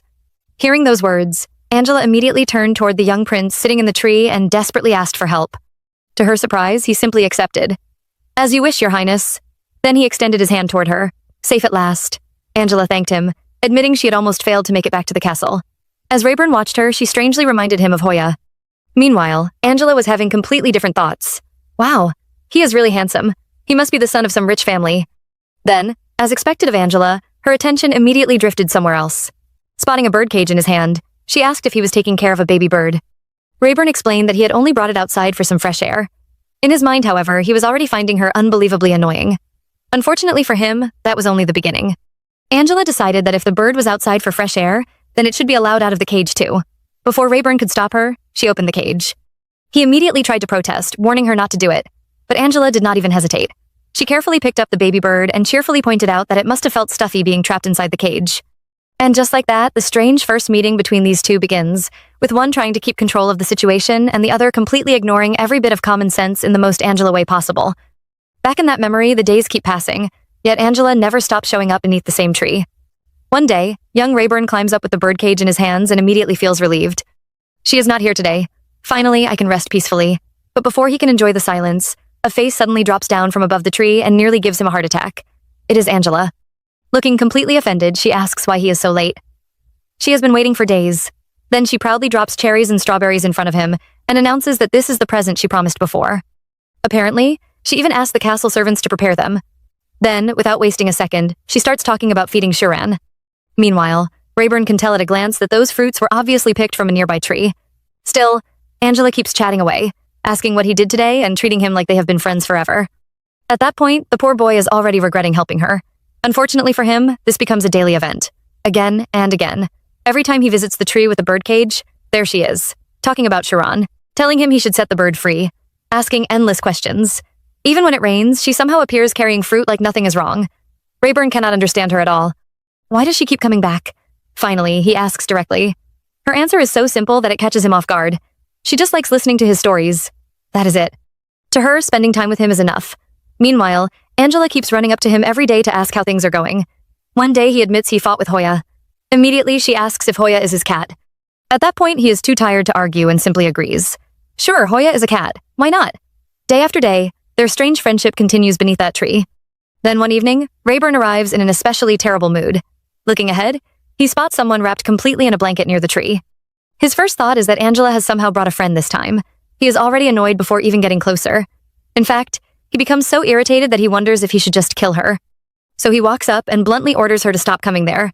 But the moment the blanket drops, everything changes. Angela is standing there. The second she sees him, she calls out his name and throws her arms around him. After quickly pulling back, she explains that she ran into some servants and had a hard time avoiding them. Then, as usual, she starts talking nonstop. This is the first time she has seen him at night. What is going on? If she had known he was coming, she would have brought food for Sharan. She has not seen him in a while. What has he been doing lately? Then, surprisingly, she stops herself and softly tells him he does not have to answer if he does not want to. She will wait. And with that, she simply smiles. Back in the present, those memories hit Angela hard. For the first time, she remembers how she once went against her father. More importantly, she realizes something she never expected. Rayburn really remembers everything, every single moment. At first, she wanted him to remember her. Now that he does, her feelings are a complete mess. It almost felt easier when everything was a fresh start. Sitting beside her, Rayburn suddenly breaks the silence. Servants my ass. It was obvious those wounds came from running away from a slave trader. Angela immediately becomes embarrassed. Back then, she was young and told an innocent lie. She honestly thought she had fooled him. Then she laughs awkwardly and admits that his memory is incredible. He even knew about her past. Years later, she heard that a child from a wealthy family paid her ransom and freed her from the slave trader. Looking straight at him, she finally thanks him for it. However, Rayburn is not finished. He reveals what happened afterward. Not long later, the Empress was assassinated. That was also the day he was thrown out of the castle. Hoya tried to stop him, but he left anyway. On that very day, he had planned to ask Angela to come with him to the mansion. But when he reached the wisteria tree, everything fell apart. She had already heard the rumors about him being the first prince. The same girl who always smiled suddenly froze. For the first time ever, her face stiffened. Then she ran away, just like everyone else. And that hurt more than he wanted to admit because he believed she would at least listen to his side of the story. Hearing this, Angela immediately panics and tries to explain. Back then, she barely knew anything. She was just a frightened child escaping from the countryside. Then Rayburn reveals another piece of the puzzle. On that day, there were slave traders near the wisteria tree. He remembers them recognizing him as the child who paid that huge ransom. Suddenly, everything clicks inside Angela's head. Those men were there because of her. Because someone had paid for her freedom. She never knew. She was so terrified of being captured again that she ran without thinking. Worse still, she was afraid the kind boy who played with her would discover she was a fugitive slave. So, before the slave traders could find her, she ran away from him too. The guilt crashes down all at once, and tears begin streaming from her eyes. Completely confused, Rayburn turns toward her. If she ran away over something that trivial, then what was the problem? Who cares if she was a slave? But for Angela, it was never that simple. Through her tears, she tells him he would not understand because he is a prince. More than anything else, he was the very first person who ever reached out to her, the very first person who made her feel seen. She almost calls him her first childhood love before stopping herself at the last second. Flustered and emotional, she quickly changes it and blurts out that he was simply the first person she stand. And just like that, after years of misunderstandings, painful memories, and missed chances, the truth finally begins to come out between them. Angela's tearful confession leaves Rayburn completely silent for a moment. After all that crying, all that emotion, all that buildup, her explanation is that she was embarrassed because she had no idea he was someone of such high status. She could not bear the thought of him seeing such a shameful side of her. Rayburn scratches his face awkwardly, almost at a loss for words. Stand. Huh? How typical of you. Then he quietly admits that it really is not something worth crying over. And just like that, he gently pulls her closer and lets her rest her head on his shoulder. Meanwhile, our girl is still crying her eyes out. She finally voices something that has been weighing on her heart for years. No wonder he did not like her. No wonder he pretended not to know her. She thought he had simply forgotten her. Hearing that, Rayburn almost cannot believe it. This shameless girl once introduced herself as the princess to the actual prince. Did she really think he could ever forget someone like that? Back then, he had almost killed her, and yet somehow she remained unforgettable. Angela continues, admitting that when she saw him again years later on the carriage, She recognized him immediately. To her, he was her first fan. That was why his disappearance hurt so much. She had been young too. From her point of view, he vanished without a word, and then later returned to the mansion acting the way he did. Rayburn gently rubs her hair and finally puts the whole misunderstanding to rest. Now that everything is out in the open, it does not seem like such a huge problem anymore. He thanks her for listening after all this time and even jokes that thanks to her, his body is completely warm now. Yet Angela keeps apologizing through her tears. At that point, he cannot help but ask why she is still crying when he already said everything is fine.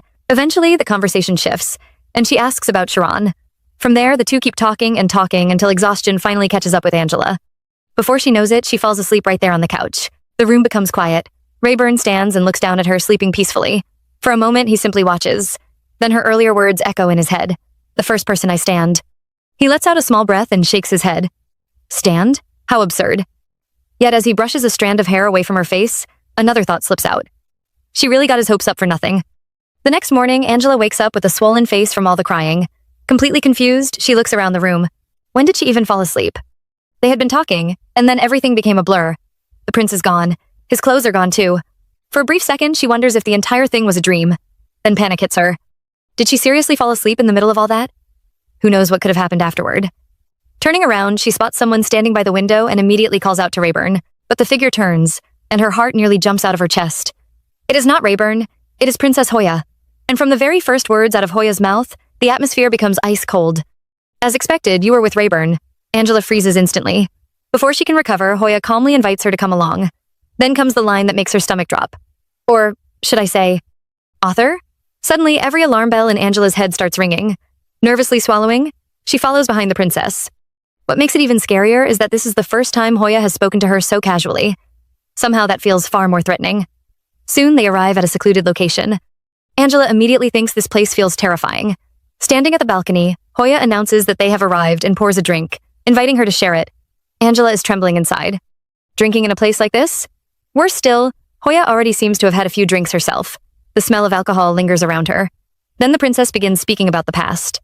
When they were young, she and Rayburn often came to this very spot. Every time he visited the castle, he searched for her first. Now he does not even bother visiting anymore. It must have truly bothered him that she interfered with one of his people, especially since she was the one who originally brought Angela to the mansion. Still, she admits feeling relieved after seeing Angela today. Despite everything happening around her, she has adapted surprisingly well. At that moment, Rayburn's words from the previous night suddenly replay in Angela's mind. He had said he might cause trouble if he stayed, so he would leave things to Hoya because he trusted her. Lost in those thoughts, she almost misses what comes next. Hoya casually mentions stopping by the general's room earlier. There, she happened to notice a floral outfit, almost as if someone had been eavesdropping on a secret conversation. Angela immediately flinches. Desperate to escape the topic, she forces a smile and compliments the general's sense of fashion. Then she quickly asks if Hoya cut her hair. Nice try. Hoya's gaze hardens instantly. Do not change the subject. The temperature in the room seems to drop. Then comes the terrifying truth. She could have killed Angela right there and then. The only reason she did not was because she still had a use for her. And just like that, Angela realizes there is no point pretending anymore. She was caught. Looking up at the princess, she apologizes honestly. It was never her intention to eavesdrop. Unfortunately for our girl, that explanation may not be enough to get her out of this situation. Princess Hoya calmly pours herself another drink and finally begins explaining the truth behind some of the things Angela overheard. Just as she heard, there really were times when members of the family tried to assassinate her. To them, Rayburn's twin sister was nothing more than an obstacle standing in the family's way. Even now, the thought clearly irritates her. Those arrogant fools believed she would only hold the family back. But Hoya has no intention of remaining in that position forever. If she can restore the family's former glory, nobody will ever dare speak of her that way again. Taking a sip from her cup, she suddenly shifts her attention toward the view beyond the balcony. Angela instinctively follows her gaze. The princess points toward the village near the castle walls and begins talking about it with surprising familiarity. Apparently, mice often show up there, and the screams they cause are oddly amusing to her. Then she points toward the marketplace, explaining that a small festival takes place there every 2 weeks. For 2 entire days, the place becomes loud and full of life. Long ago, she, Rayburn, and Frederick secretly snuck out to attend it, throwing the castle into complete chaos when everyone realized they were gone. The memory almost sounds nostalgic. Then her attention moves to a small cathedral in the distance. Every morning before dawn, its bell rings across the city. Rayburn hated hearing it because it meant the night was ending and a new day was beginning. Hoya, however, loved it. She loved hearing that bell before watching the sunrise. And if she succeeds in raising her family back to the top, she believes they will once again be able to greet the mornings of Ludex with pride. Yet while Hoya is looking out over the city, Angela is barely paying attention to the scenery at all. Instead, she keeps watching the princess herself. There is something about the way Hoya speaks that catches her attention. Eventually, Hoya notices. Their eyes meet for a brief moment before Angela quickly looks away. Inside, Hoya immediately feels embarrassed. She realizes she has been rambling far more than she intended. Before the moment can linger, she suddenly grabs Angela's ponytail, lifts it slightly, studies her face with a stern expression, then lets it fall back against her shoulder. The atmosphere instantly changes again. Just moments ago, the conversation felt almost peaceful. Now the warning finally arrives. Hoya assures Angela that her safety will be protected because she was the one who brought her into this situation. Naturally, Angela thanks her. However, that kindness comes with conditions. Raising her sword, the princess makes her position perfectly clear. Angela must never speak about the conversation she overheard. She must not do anything foolish. All she needs to do is continue writing for Prince Rayburn like she always has. More importantly, she must improve the image of Princess Belindo. Hoya did not save her so she could wander around causing problems. Instead, she wants Angela to keep observing people, gathering information, and turning those observations into her writing. And from this point forward, Hoya will be watching her closely. Every word carries weight, and by the end of it, Angela can barely bring herself to ask the questions filling her mind. There is one question in particular she desperately wants to ask, but the words simply refuse to come out. So instead, she quietly nods. The conversation ends there. Later, as Angela sits alone, the cathedral bell rings through the darkness. The sound immediately draws her attention. Opening her eyes, she realizes something strange. Hoya never mentioned what happened in that room either. Outside, the sky is still dark. It has been an incredibly long day. The bell rings once more, spreading across the castle grounds. At the same moment, Frederick hears it while sitting alone at his table. Elsewhere, Rayburn hears the same bell while riding on horseback toward an unknown destination. Eventually, night gives way to morning and the castle comes alive again. Knights train under the daylight, steel clashing against steel. During one sparring session, a knight takes a hard hit. Miss Bourbon immediately asks if he is all right. The confused knight can only respond with a hesitant sorry. Clearly annoyed, Bourbon snaps back, asking if he is all right, dumbass. The knight quickly confirms that he is fine. That is all she needs to hear. Without even looking at him, she orders him to get off his ass and return to training. He immediately obeys and rushes back. Watching the training continue, Bourbon thinks to herself that perhaps she can finally say the words she has been unable to say to Sir Frederick all this time. However, before she can dwell on that thought for long, something catches her eye. In the distance, Angela is receiving a box from Sir Mano. Instantly, Bourbon's attention shifts. A mischievous smile appears on her face as she looks toward the unsuspecting scholar. Well, look who we have here. And just like that, she begins wondering exactly what kind of fun this new situation might bring. Angela is overjoyed the moment she receives the box. The smile on her face practically lights up the entire place. Seeing Sir Mano again makes her happy, but before the poor man can even respond, she is already digging through the box. After wearing the same clothes for days, this is clearly the moment she has been waiting for. One after another, she pulls out the dresses and admires them excitedly. Only then does Sir Mano realize she is talking about the clothes and not him. Looking away awkwardly, he mutters that clothes are important. Realizing how that sounded, Angela quickly turns back and assures him that she is glad to see him too. Thankfully, that saves the situation. Sir Mano then explains that Princess Hoya will be busy, so he has been ordered by Duke Rayburn to guard her during her stay. Angela immediately tries to brush it off, insisting there is no danger. Unfortunately, the universe seems determined to prove her wrong. Before she can finish speaking, Sir Mano suddenly pushes her head down and steps in front of her. Without even drawing his sword, he blocks an incoming attack. And who else could it be other than Bourbon? At this point, our girl is probably safer wandering around alone. Sir Mano stares at Bourbon in disbelief and demands to know why she keeps acting like this. Meanwhile, Bourbon looks completely unbothered. Apparently, she was only planning to trim the scholar's hair. Since they are already at the training grounds, she suggests they warm up with a sparring match instead. It has been a while since they last crossed blades. Angela can only look at her like she has completely lost her mind. Sir Mano has a much simpler response. Go away. But Bourbon is already gripping her sword and clearly has no intention of leaving. As if things are not chaotic enough already, the surrounding knights instantly become excited. Some start cheering while others clap and chant for a spar. One even asks Angela whether her auntie is feeling better. The entire training ground turns into a spectacle. Bourbon complains that everyone is being too quiet, but before anything else can happen, another voice suddenly joins the conversation. Talk about perfect timing. The speaker reveals that he has always been curious about Duke Rayburn's guard and wants to see the match happen. Everyone turns around and immediately freezes. It is Crown Prince Frederick himself. Bourbon is stunned. Apparently, he rarely watches training sessions held out here. Sir Mano tries to object, but Frederick cuts him off and orders them to fight. He explains that he wanted a break anyway, and will spend some time resting with the scholar while they spar. Meanwhile, Angela is silently begging the world to let her write in peace for once. No such luck today. The knights become even more excited now that the Crown Prince is watching. Bourbon immediately feels the pressure. She cannot disappoint him. The two fighters finally take their positions. Sermano warns Bourbon that her reckless behavior will come back to bite her one day. He also points out that she is only using one sword. Bourbon calmly raises her blade and explains the rules. She never dual wields during sparring. The match will end if one of them disarms the other, or if she accidentally draws her second sword. Sermano glances toward Frederick and Angela before agreeing. Bourbon follows his gaze and notices something interesting. The Crown Prince is smiling while talking with the scholar. Then, at last, the fight begins. Sermano immediately decides he must end this as quickly as possible. Bourbon, on the other hand, has the exact opposite plan. She intends to drag it out for as long as she can. Watching the two face off with actual weapons, Angela is completely shocked. Real swords? Frederick casually confirms that this is simply how the knights do things here. And just like that, with the Crown Prince watching, the knights cheering, and Angela caught in the middle of yet another headache, the spar officially begins. Angela can hardly believe what she is watching. The spar has already gone far beyond what she expected. These two are swinging real swords at each other as if they are genuinely trying to kill one another. At this point, she starts wondering if Sermano and Bourbon secretly hate each other that much. Meanwhile, Crown Prince Frederick seems far less interested in the fight. He calmly reminds her that Duke Rayburn was present the other day, which was why he let certain things slide, but now her attention should be on him. Uh-oh. Our girl immediately realizes she has been caught staring at the match again. While apologizing, her mind is still racing. Sermano came all the way here because of her, and now he is fighting such a dangerous battle. Before she can think any further, Frederick leans closer and gently turns her face toward him. Then comes the question that nearly freezes her on the spot. Are the knights more important than me?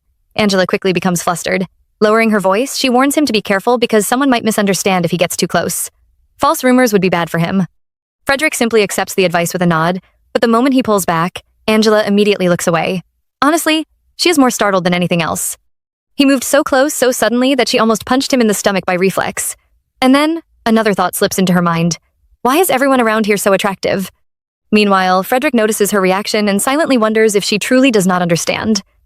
Even so, his attention soon shifts back toward the sparring match. Over there, Bourbon keeps glancing toward the Crown Prince and Angela. Just a little longer, she tells herself. Sermano notices immediately. He orders her to focus and insists they finish this quickly. Then he attacks. Bourbon reads the movement perfectly and blocks. When she mocks one of his techniques as being sloppy, Sermano laughs and immediately twists his blade in an attempt to disarm her. She refuses to budge and tells him to try harder. At that moment, he becomes completely certain of something. Even when she has openings to attack, she barely uses her sword. She is stalling for time. Around them, the knights cannot stop talking. Some are amazed that Sermano can fight evenly against Bourbon. Others mention that Bourbon was once considered the rising star of the Imperial Knights and had almost become Duke Rayburn's personal guard back when he was Crown Prince. In the end, however, Rayburn chose Sermano instead. Hearing all of this, Angela becomes even more curious. Everybody seems connected somehow. Just how strong is Duke Rayburn? The last time she saw him, he shut Bourbon down instantly. As the knights continue praising him as the strongest swordsman in the Empire, Angela secretly feels proud. Hearing people praise the prince makes her strangely happy. Then, just as the chatter continues, everything suddenly stops. A loud thud echoes through the training ground. Frederick strikes his staff against the ground and commands silence. The entire atmosphere changes. Angela immediately notices the tension on his face. At the same time, another guard on horseback appears behind them, watching the area. But over in the arena, Bourbon is still focused on one thing: a little more time. Yet now she begins to worry. Did she drag this out for too long? Is the Crown Prince disappointed? That brief hesitation is all Sermano needs. He charges forward while shouting at her to pay attention. Bourbon blocks the attack and realizes it is another lunge. Then, in a split second, something unexpected happens. Sermano's sword leaves his hand. Instantly, Bourbon reacts and places her own sword into his hand while calling him a bastard. But Sermano moves faster than she expected. Angela cries out his name as everyone watches in shock. A heartbeat later, his sword falls, and Bourbon finds herself holding two swords. The crowd freezes. Has the match ended? Bourbon is horrified. This is the first time she has ever dual-wielded during a spar. The surrounding knights explode with excitement, praising her and shouting that she is incredible. Meanwhile, she is trembling because she knows the truth. If she had not drawn her second sword, her neck would have been sliced open. Sermano forced her into it on purpose. The arena erupts with cheers while people chant her name. Sermano can only shake his head and wonder what she gains from all of this. For goodness sake, he tells her, act with some discretion. Bourbon's response is simple. Shut the hell up. Meanwhile, Angela is completely amazed. She rushes over and applauds both of them, declaring it the best sparring match she has ever seen. Their swordsmanship made each other shine. As expected, the Knights of Ludext are on another level. Frederick smiles warmly and agrees, saying both fighters were impressive. Sermano can only think to himself that this must be Angela's first time ever watching a sparring match. Still, she happily checks whether he is all right after the battle. Nearby, Bourbon glances toward Frederick once more and notices that he is smiling again. Later, The scene shifts to the marketplace, where people are discussing how a strange novel has completely changed the atmosphere of the city. Whenever something happens now, crowds gather everywhere. Others simply laugh and admit that it is nice seeing everyone so lively. Then a woman hands over a fresh stack of books for the day. Among them sits one particular title that immediately stands out, The Prince and the Rose, Part 2. The training grounds gradually calm down, but the area is still crowded. One of the guards informs Crown Prince Frederick that his horse is being prepared and asks him to wait for a moment. Apparently, there are even more people around than before. Nearby, another guard orders a rookie knight to calm the horse down before it hurts somebody. While everything is being arranged, Angela hands her toy to Sir Mano and asks him to place it on the back of the horse. At the same time, Frederick casually mentions that a festival is currently taking place in the city and that the noise will probably continue for the next 2 days. The moment Angela hears the word festival, her expression changes. It immediately reminds her of the time she and her prince chased Blend around. A small smile appears on her face as she quietly admits that it sounds fun. Frederick notices right away. Why not take a look around? After all, there are plenty of enjoyable things here too. Unfortunately, before that idea can go any further, Bourbon steps in and reminds him that if he stays away from the palace too long, the general will start looking for him again. Angela quickly agrees that returning is probably best. She forces a polite smile and explains that she should get back to her duties as a scholar. They can simply return together.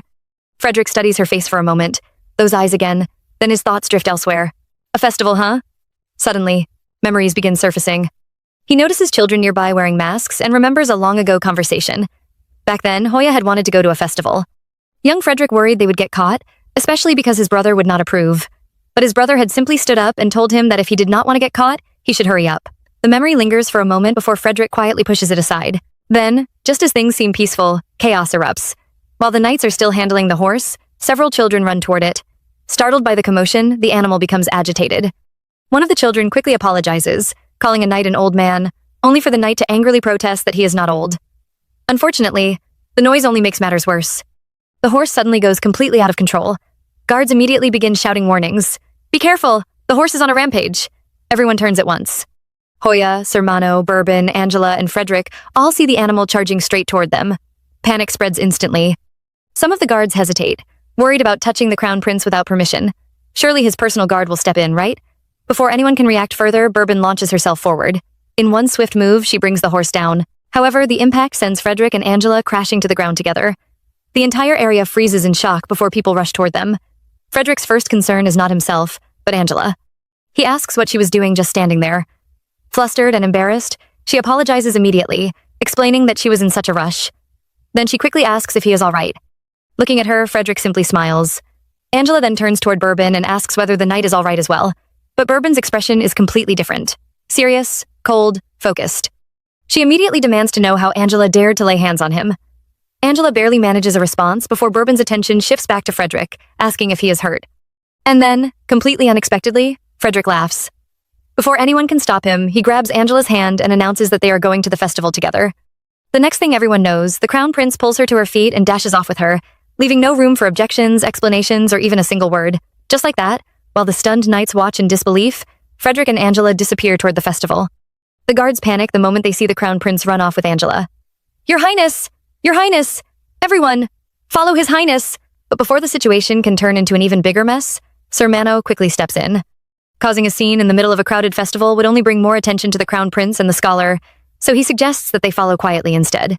Meanwhile, completely unaware of the headache he is causing, Frederick strolls toward the festival with Angela and gently reassures her. There is still time before his next duty, so she should not worry about his schedule. More importantly, he knows coming to the palace because of him has not been easy for her. Unfortunately, our girl is barely listening. Her mind is already racing. The knights are gone, they are surrounded by strangers, and somehow she has ended up alone with the crown prince in the middle of a huge festival. The pressure is crushing her. Then suddenly, she notices a large figure ahead and immediately panics, only to realize it is nothing more than a toy horse. Frederick cannot help laughing. There is no need to be so tense. If anything happens, she can simply protect him like she did earlier. That only makes her feel even more responsible. Me? Leave it to me, she blurts out, despite looking anything but confident. Just then, a couple nearby stare at them suspiciously. Isn't that the crown prince? No way. Why would he be here? Thinking quickly, Angela grabs a mask and puts it on Frederick's face before anyone can get a better look. She takes one for herself as well, awkwardly claiming it is only because it is a festival. The people watching immediately dismiss the idea. Why would the crown prince wear a mask? No way that is him. Frederick adjusts the mask and thanks her for protecting him. Then, with a smile, he asks her to call him Frederick while they are here. Angela nearly short-circuits. How could she possibly call the crown prince by his name? Before she can finish protesting, he is already walking ahead, forcing her to hurry after him. As they move through the festival together, Frederick admits how much he enjoys being outside like this. Long ago, he sneaked out with his siblings when they still lived in the palace, but he has not had another chance since then. That catches Angela's attention immediately. If he enjoys it this much, why has he stayed away for so long? Before she can ask, he invites her to take a walk with him, just like before. A walk? Apparently, this man really likes calling everything a walk. Angela cannot help comparing him to a puppy, while Rayburn feels more like a cat. Somehow, the thought makes her smile. Then Frederick reaches out his hand and reminds her of her promise. She said she would not refuse next time. If she does not want to come, he will simply walk alone. Seeing how disappointed he already sounds, Angela quickly agrees. The two continue deeper into the festival, completely unaware that trouble is brewing nearby. Hidden in the crowd, a pair of shady men begin eyeing them like prey. One notices Frederick's expensive shoes and immediately assumes he must be rich. The other comments that the girl beside him is pretty and could be useful too. Unfortunately for them, before their nasty plan can go any further, two painful smacks land on their heads. Sir Mono and Bourbon have been following all along. Bourbon is already threatening to cut out their tongues, while Mono urges her to stop wasting time and catch up with the others. Even so, something feels wrong. The atmosphere around the festival seems off. Moments later, someone suddenly dashes through the crowd, catching Mono's attention. Meanwhile, Frederick finally sits beside a fountain, exhausted from all the walking. It has been a while since he has stayed on his feet for so long, and he quietly decides it is time to head back. At the same moment, Angela is busy enjoying the festival with a group of children. Then she spots him sitting alone and immediately rushes back, carrying cotton candy. Feeling guilty, she apologizes for getting distracted and asks if he is leaving. Frederick accepts the sweet treat and reflects on the day. After his siblings left the palace, there was no one he wanted to come outside with anymore. Then, in a surprisingly honest moment, he looks at her and asks her to stay at the palace for a long time. He does not want her to leave like his siblings did. The words hit differently. But before Angela can properly respond, she catches whispers behind her. The same suspicious voices from earlier are back. She tries to focus on what they are saying, but Frederick calls for her attention. She immediately turns back toward him and answers, yes. At that moment, Frederick finally notices something. Angela keeps looking away, distracted by something else entirely. So instead of pressing the matter, he removes his mask and simply tells her to go take care of whatever is bothering her. He will see her back at the castle. Angela bows, and soon the crown prince leaves with Bourbon bringing his horse over. Meanwhile, our girl is left standing there with cotton candy in hand, completely lost in thought. Wait, what exactly did he just say? Did she even answer him properly? But another problem quickly takes over her mind. For a while now, she has been hearing people mention The Prince and the Rose. Not her novel, but something else. A second version. A fake one. She heard the title several times already, so there is no way she imagined it. Who could have written it? Why was she wasting time at the festival when someone was using her work for something suspicious? As she hurries through the crowded street, she wonders if Sir Mono has heard about it too. Surely it cannot be hers. But what about Rayburn? Then suddenly she bumps into someone and quickly apologizes before overhearing another conversation. Someone complains that The Rose Part 2 is already sold out. Another person starts talking about how the prince in the story is portrayed as a complete scoundrel who treats the nobles like fools. Apparently, the author is making a fortune from it. Even worse, some people begin wondering if real nobles are actually like that. Angela freezes. How in the world did a book like that get published right in the center of the Empire's capital? The whole cheerful festival street suddenly feels very different. If people keep talking badly about Rayburn because of this book, things could become a disaster. Then, before she can think any further, someone taps her from behind. Startled, she loses her balance and falls straight into someone's arms. A familiar voice quickly tells her to be quiet because it is him. She looks up and immediately sees Rayburn. My prince! Without thinking, she throws her arms around him. Poor Rayburn has absolutely no idea what is happening. One second she is panicking, the next she is hugging him. Completely speechless, he ends up hugging her back. Then, just as suddenly, she pulls away, apologizes, and starts asking why he is there. She even blurts out that he looks cute wearing a mask. Rayburn immediately tells her to keep it down, but Angela is already focused on the emergency at hand. There is an urgent problem, and they need somewhere private to talk. She starts walking, leaving Rayburn standing there awkwardly with his arms still half raised from the hug. Honestly, this man cannot catch a break. Once they reach a quieter place, she assumes he must have had business nearby because she had briefly hoped he came because he was worried about her. She also notices how tired he looks. Rayburn brushes that aside and gets straight to the point. The entire town is buzzing because of that novel, the fake one. According to him, it paints him as a complete disaster and could drag his family's reputation straight into the mud. When Hoya finds out, there will be an uproar. On top of that, it was published without permission. Angela immediately cuts him off. Wait a second, does he actually think she wrote it too? Why would she ever write something that destroys his reputation? The thought genuinely hurts her, but Rayburn calmly shuts down that fear. He never believed she wrote it. He knows she would never create something that defames him. If anything, she is probably the person most upset about the whole situation. He even remembers how shaken she was when she ran up and hugged him. Hearing that instantly melts the tension in her heart. So, he knew all along. Thank goodness. She had been terrified that he might misunderstand her. The whole situation had left her shaken, but now, standing here beside him, she finally feels herself calming down again. Rayburn's eyes suddenly land on the cotton candy in Angela's hand. Frederick? He asks, clearly wondering if it came from the Crown Prince. Angela glances down at it and quickly shakes her head. No, not really. Although, they do kind of look similar.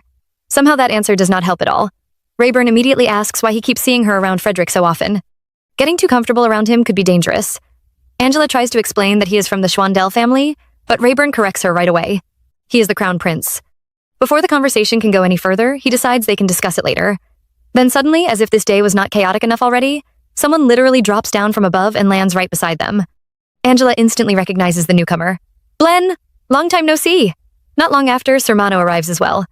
Apparently, the moment he spotted the paparazzi, he knew Rayburn had to be somewhere nearby. He apologizes for taking so long to catch up, explaining that the Duke moved too fast for him to track.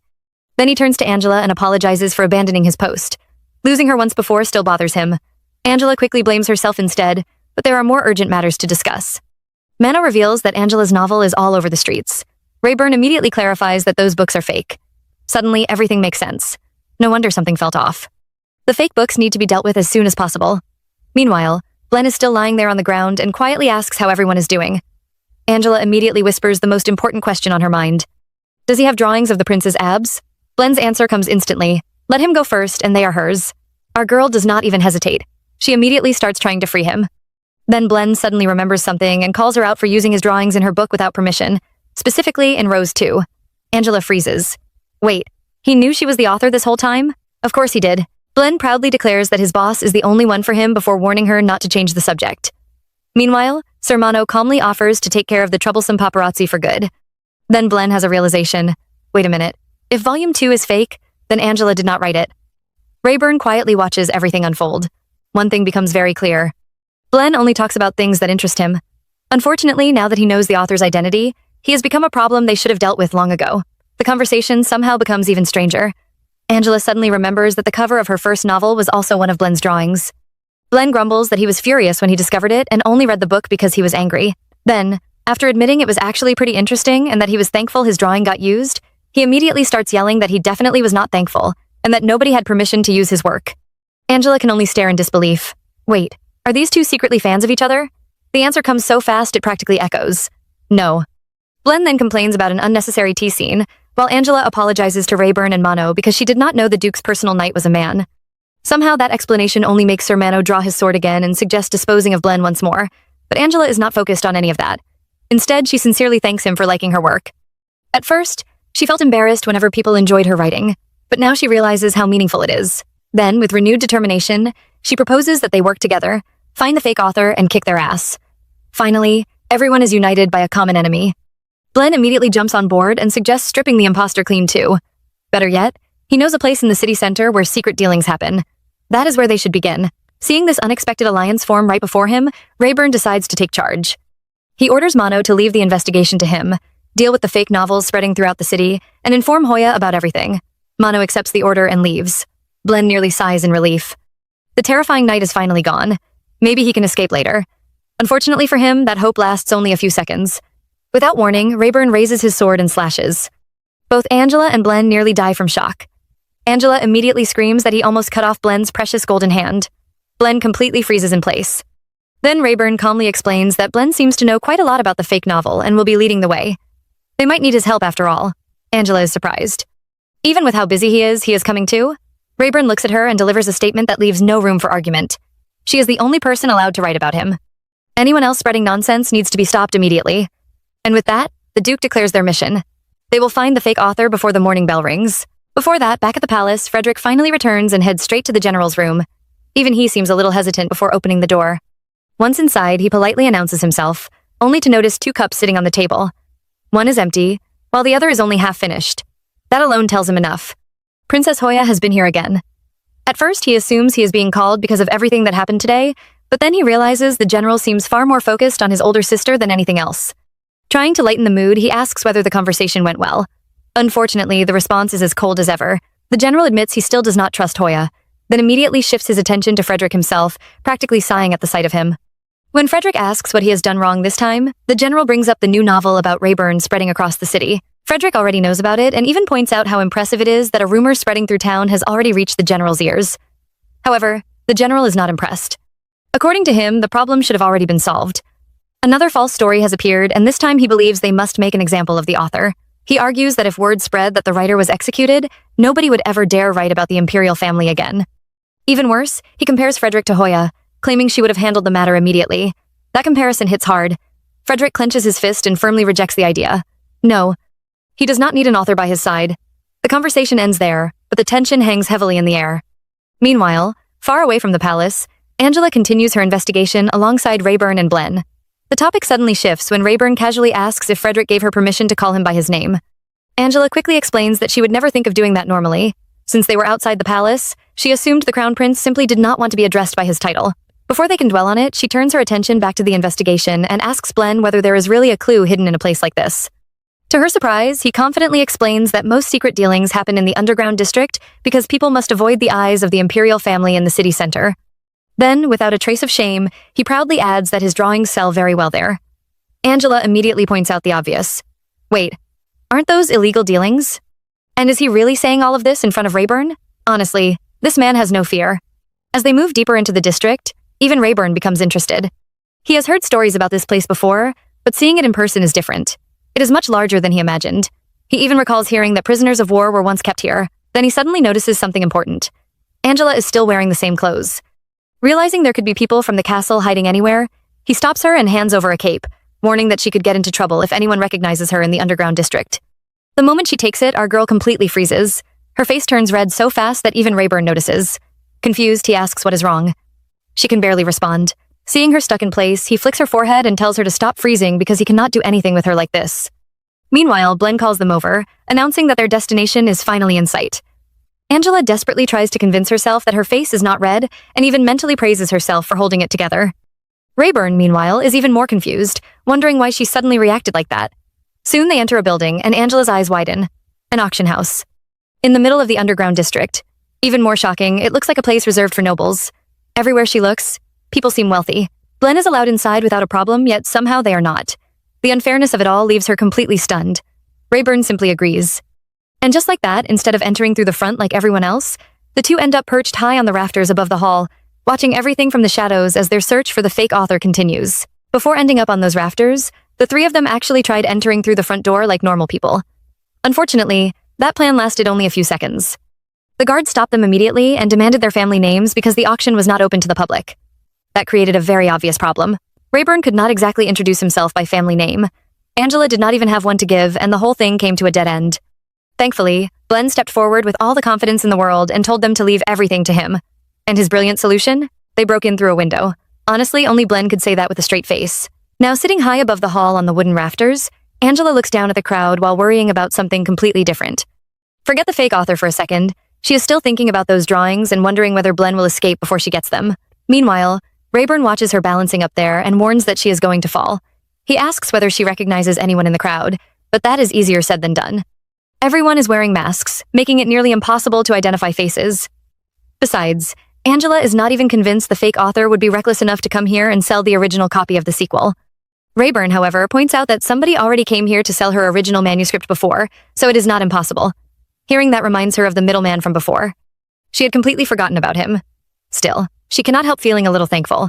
After all, that whole mess was what led her to meet Rayburn in the first place. Just then, the auction finally begins. The moderator steps forward and welcomes everyone, and Angela immediately becomes curious. What kind of forbidden goods require an underground auction like this? Well, the answer catches her completely off guard. The first item is revealed to be a Prince Opera music box crafted by the famous craftsman Oddbell and made entirely from pure gold. The moment it is displayed, the entire hall erupts with excitement. Even Blen seems interested in bidding for it. Watching this bizarre scene unfold, Angela cannot help laughing. Of all the things she expected to find here, Prince merchandise was definitely not one of them. Rayburn looks completely unimpressed and asks what is so funny. But for Angela, it is actually heartwarming. The fake novel had worried her so much, yet here she is seeing proof that many people still support him despite all the rumors. Before Rayburn can respond, voices from the crowd suddenly grab her attention. People begin talking about the sequel, furious over how the fake author insulted their beloved prince. Some call the author crazy, others are even harsher. Hearing all of that, Angela quietly breathes a sigh of relief. Then, just as Rayburn is about to call her author, she quickly stops him. Her back practically aches from holding out her hand to interrupt him, but she insists that until the fake author is caught, he should not call her that. She knows they are not talking about her, but hearing everyone curse an author is uncomfortable enough. Scholar would be better. Rayburn immediately teases her, asking if she really wants to be called Scholar even outside the castle.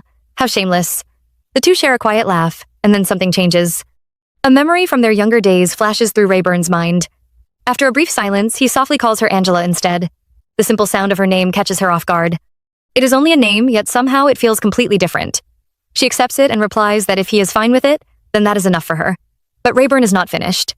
He takes her hand, tells her not to do that, and asks her to call him by his name as well. Then he gently places her hand against his chest. And just like that, in the middle of an underground auction filled with secrets, fake novels, and hidden enemies, the atmosphere suddenly becomes far more dangerous for their hearts than anything else happening in that room. The moment Angela finally tries to call him by his name, her courage completely gives out. She blurts out Rayburn, then immediately slumps forward like she just fought a battle and lost. Rayburn looks genuinely confused. What is wrong now? Holding her head, she admits that this is far harder than she expected. Down below, the entire crowd is talking about Duke Rayburn nonstop, yet somehow saying his name directly feels impossible. Rayburn reminds her that she used to call him that without any trouble in the past, but that only makes her more embarrassed. Back then, she was ignorant. So ignorant that she did not even realize how much she liked him until after she escaped from the slave traders. Looking down at herself, she starts listing everything she owns. The cloak on her shoulders, the dress she wears, even the things she uses were all connected to him somehow. The only thing that truly belongs to her is a worn-out pair of loafers. To her, it feels embarrassing. Because of that, she asks for a little more time. Not because she means anything strange, but because she wants to be able to say his name confidently. Then she jokingly wonders if this is secretly in order.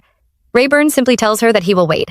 And honestly, that small answer means more to her than he probably realizes. Unfortunately, the sweet moment does not last long.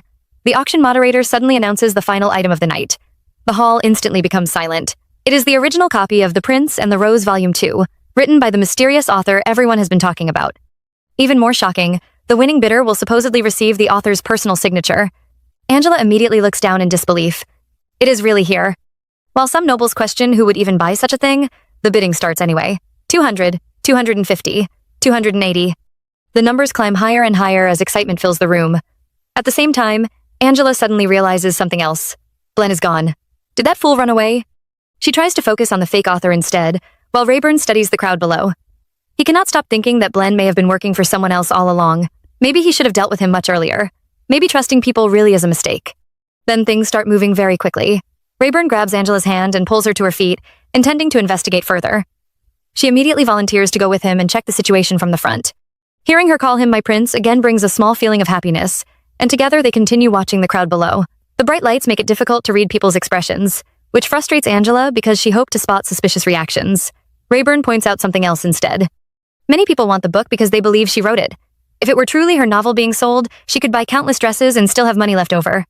While she smiles at the thought, he focuses entirely on the crowd. Some people are eager to buy, others clearly are not interested. A few seem to be hiding behind disguises. Then he notices one person who appears to be enjoying the rising price a little too much. Whether that person is involved or not, Rayburn decides they need to move. Angela is stunned. Already? Is he psychic or something? Before she can get an answer, the bidding explodes. 300, 330. Then suddenly, someone raises the price to 1,000. The entire hall erupts in shock. Everyone turns toward bidder number 42. Nobody recognizes them. Nobody knows which family they belong to. Even Rayburn has never seen them before. Staring at the mysterious figure, he quickly realizes something is wrong. The person's back gives a signal. Then he catches a brief sparkle near a window. In that instant, everything clicks. Before anyone else understands what is happening, Rayburn shoves Angela out of the way. An arrow flies through the chandelier from below, and at the same time, assassins burst through the windows. Panic explodes across the auction house as the entire hall is thrown into chaos. Just moments ago, people were fighting over a book. Now they are fighting for their lives. Chaos completely takes over the auction house. As people scream and run in every direction, Rayburn pulls Angela close to protect her. Still trying to understand what just happened, she quickly checks if he is hurt. Rayburn calmly explains that these are underground bandits. Angela is immediately horrified. Are they completely insane? What was security even doing? This is exactly why she does not trust the underground district. As if things were not already bad enough, the bandits slice through the chandelier and send it crashing down. Meanwhile, the mysterious bidder known as number 42 stands in the middle of the chaos, scanning the room as though searching for someone.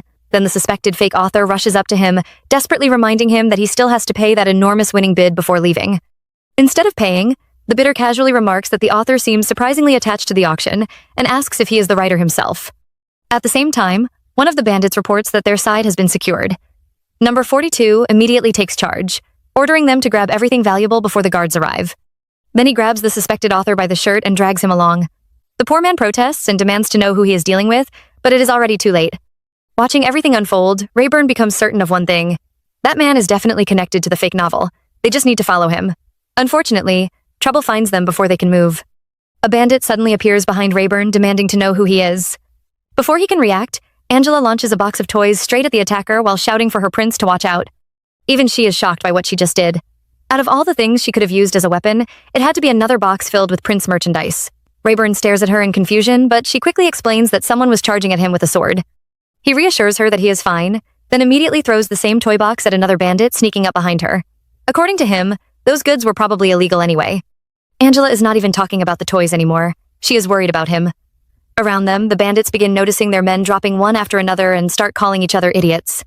Through the noise, they hear a voice outside ordering everyone to finish up because the author will be dealt with personally. Then comes the sound of horses. Hearing that, Rayburn actually looks relieved. At least there are still horses left. Even in the middle of all this madness, Rayburn remains unbelievably calm. Angela notices a cut on his hand and is reminded that this is someone who spends his life on the front lines. If she panics, she will only become a burden. Trying to stay brave, she insists that she can protect him if the bandits show up again. After all, she already protected the crown prince once. The problem is that she is visibly trembling while saying it. Rayburn cannot help teasing her. She is so small that it is hard to tell who is protecting whom. Then he suddenly asks what exactly she did with Frederick. As he steadies a ladder that is about to fall, Angela blurts out that she wants to do it with him too. The moment the words leave her mouth, she realizes how strange they sound. Completely flustered, she hurriedly explains that she only meant taking a walk, just like the one Frederick invited her on. Rayburn looks utterly confused and calls the whole thing ridiculous. Angela immediately begs him not to throw her. Throw her? He has no idea what she is talking about. Carrying her toward the broken window they used to sneak in, he simply orders her to hold on tightly if she does not want to fall. The second she wraps her arms around him, he jumps. Down below, one of the bandits looks up just in time to witness the madness and can only curse in disbelief. Using the bandit's head as support, Rayburn lands perfectly on a horse. Then he glances back at Angela and tells her not to be nervous. What was that thing she always called herself before? After a brief pause, she answers, fan base. That is right, the fan base. And with that, they take off at full speed. Angela barely has time to process what is happening. One moment she is hanging on to him for dear life, and the next they are racing through the night, chasing the fake author while her heart struggles to keep up with everything else happening around her. Meanwhile, back at the palace, Frederick finally returns to his room after the long and chaotic day. He drops his sword and tries to focus on his next duty, but before he can even finish the thought, he hears a rustle nearby. Turning around, he finds Princess Hoya standing there as if she owns the place. Honestly, this woman has no concept of personal space. She casually points out that nothing has changed, teasing him for still changing clothes by himself without servants. As the crown prince of the empire, she jokes that he probably cannot even button his clothes properly and offers to help. Frederick can only stare and call out, sister. But Hoya is completely shameless. She even scolds him for leaving his doors closed, saying it is the perfect setup for an assassination. When he points out that she is trespassing, she simply reminds him that they used to do this all the time when they were younger. Eventually, he gives up and asks what she wants. Hoya admits she came because she rarely gets the chance to speak with him alone. The festival has everyone distracted, but the maids have been whispering about a strange novel spreading through town. She wonders if he sent his guard somewhere because of it. Frederick calmly avoids the question and instead asks if she has become interested in commoners' novels. Of course she has. The novel is about Rayburn after all. Deep down, however, Hoya is thinking much more seriously. There is no way their author could have written something so crude. She hopes she could figure out whether Frederick was involved, but she still cannot tell.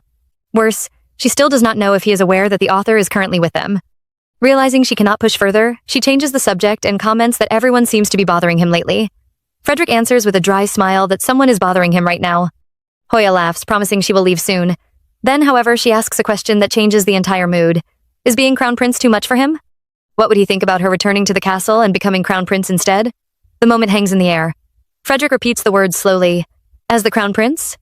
Hoya quickly brushes it off, but the question has already opened a wound. He admits that when they were younger, he was jealous of her and Rayburn. While they had each other, he remained alone in the castle. He followed after them, relying on them, staying in his place without asking for more. Back then, he often wished he could return to those days. But eventually that wish changed. One day, he began asking himself a different question. Why did they only come back now? His mother, his dependable siblings, 8 years of his life, everything was taken away from him, and he was left completely alone. So why had they only returned now? Why not sooner? Then comes the painful question he has carried all this time. This time, can I steal everything from you? Your position, and your people? Outside the door, a guard hears his voice and nervously asks if everything is all right. Meanwhile, Hoya stands frozen, trying to understand why he keeps speaking about things being stolen. Placing a hand over her chest, she quietly admits that maybe she really was too late. Then she thanks him for his honest answer. At the very same time, far away from the palace, Angela continues riding through the underground district with Rayburn. Looking up, she notices a bird flying overhead and immediately wonders how a bird ended up in a place like this. Poor thing. Before she can continue, Rayburn lightly pats her head and smooths her hair. The simple gesture makes her smile. She cannot help thinking that he is probably trying to help her relax, just like when he accepted her ridiculous comment about their fun date earlier. Still, guilt creeps in. Because of her, the prince has to travel through dirty underground routes chasing criminals. She wonders how they are supposed to catch the fake author now. After all, the culprit must have gotten far away while they were escaping the bandits. Looking around, she notices the rats, insects, and everything else hiding in the shadows. Then her attention shifts back to Rayburn. Suddenly, he calls out to her and complains that he cannot see because of her antenna. Instead, he wants her to tell him where the birds are making noise. Angela is confused at first, only then realizing there is a whole flock nearby. Following their movement, she points toward a waterfall on the right. Inside, she cannot help smiling. He can clearly see everything himself. He just wants her help. Soon, they arrive near the rushing water, and Rayburn announces that they will have to continue on foot from here. The chase is far from over. Angela immediately warns him to be careful not to make too much noise in the water. And just like that, with the mystery of the fake author still hanging over them and danger waiting somewhere ahead, the two continue deeper into the underground passage, following the trail one careful step at a time. As soon as Rayburn jumps down from the horse, he looks at Angela and jokingly asks if she is lecturing him now. Then, without another word, he reaches out his hand toward her. She looks at it for a moment before placing her own hand in his, and the two continue deeper into the underground passage together. Meanwhile, Angela cannot help smiling to herself. Honestly, the prince is being unusually sweet today. At this point, it is starting to feel like a real fun date. However, before she can enjoy that thought for long, voices suddenly echo through the tunnel. Both of them stop immediately. Someone nearby mentions that the author is inside the carriage. Angela's eyes widen. They actually found them. It looks like the fake author has been kidnapped. Looking ahead, they spot the same masked man who had made the highest bid at the auction. He is talking with a group of bandits and proudly explains how fast the rumors spread after publication. According to him, the author is incredibly talented, and whoever requested this operation must be willing to pay a huge amount of money. Hearing this, Rayburn's expression darkens. Something about this situation does not add up. Breaking into an auction house supported by nobles is not something ordinary bandits can pull off. Someone powerful must be involved. Even worse, it sounds like these kinds of deals have happened before. Then Angela quietly points out that she recognizes a few of the people standing there. To Rayburn's surprise, she reveals that they are Imperial Knights she met while staying at the castle. That revelation only makes things more complicated. Since he does not recognize them, he assumes they must be private knights connected to the Schwandel family. His mind immediately drifts to Frederick and past warnings involving the author. But something feels wrong. Frederick's usual methods do not match the situation. If his people were handling this, they would never use bandits. What started as greed now feels like something much bigger, and someone is interfering in his business. Meanwhile, Angela is completely distracted by something else. She notices that Rayburn is still holding her hand and seems to have forgotten about it entirely. For a brief moment, she finds it adorable. Then she glances at his face and instantly changes her mind. Nope, not cute. Terrifying. The man looks like he is deciding how to eliminate everyone in front of him. Gently wiggling her hand, she tries to get his attention and suggests another approach. Rayburn immediately realizes what he is doing and apologizes. Angela quickly explains that if those men really are Imperial Knights and not criminals, then they should simply be arrested. Besides, if she writes a sequel, readers will realize the current book is fake because Jellypoot's writing style is very specific and embarrassingly cheesy. She even promises to protect his reputation. Rayburn glances at her but does not let go of her hand. Deep down, he thinks she should be worrying about herself instead. Angela continues, convinced that the knights are good people, and that there is probably no need to worry about the author. But before she can finish, a horrifying sound cuts through the air, a slash. She turns toward the noise and freezes. One of the bandits has just killed a man, who collapses to the ground. Even the highest bidder looks stunned and demands to know what they are doing. The killer casually responds that while the task was completed successfully, they cannot overlook the fact that bandits attacked an area used by nobles. The bidder protests. After all, he was the one told to do whatever it took. Wasn't that the standard procedure? The answer never comes. Angela stares at the scene in complete disgust. What in the hell? Then, as if things were not already bad enough, she suddenly notices a knife aimed directly at her. Before she can react, Rayburn moves. In a flash, he shoves her out of the way and catches the attacker's arm. The bandit is stunned by how easily his strike was blocked. Rayburn tightens his grip, forcing back the knife while fixing the man with a cold stare. He already knows the attacker recognizes Angela. Now there is only one thing he wants to know. Who is your leader? Tell me who your leader is. Enjoying this so far? Comment Rayburn below for part 4. Until next time, ciao.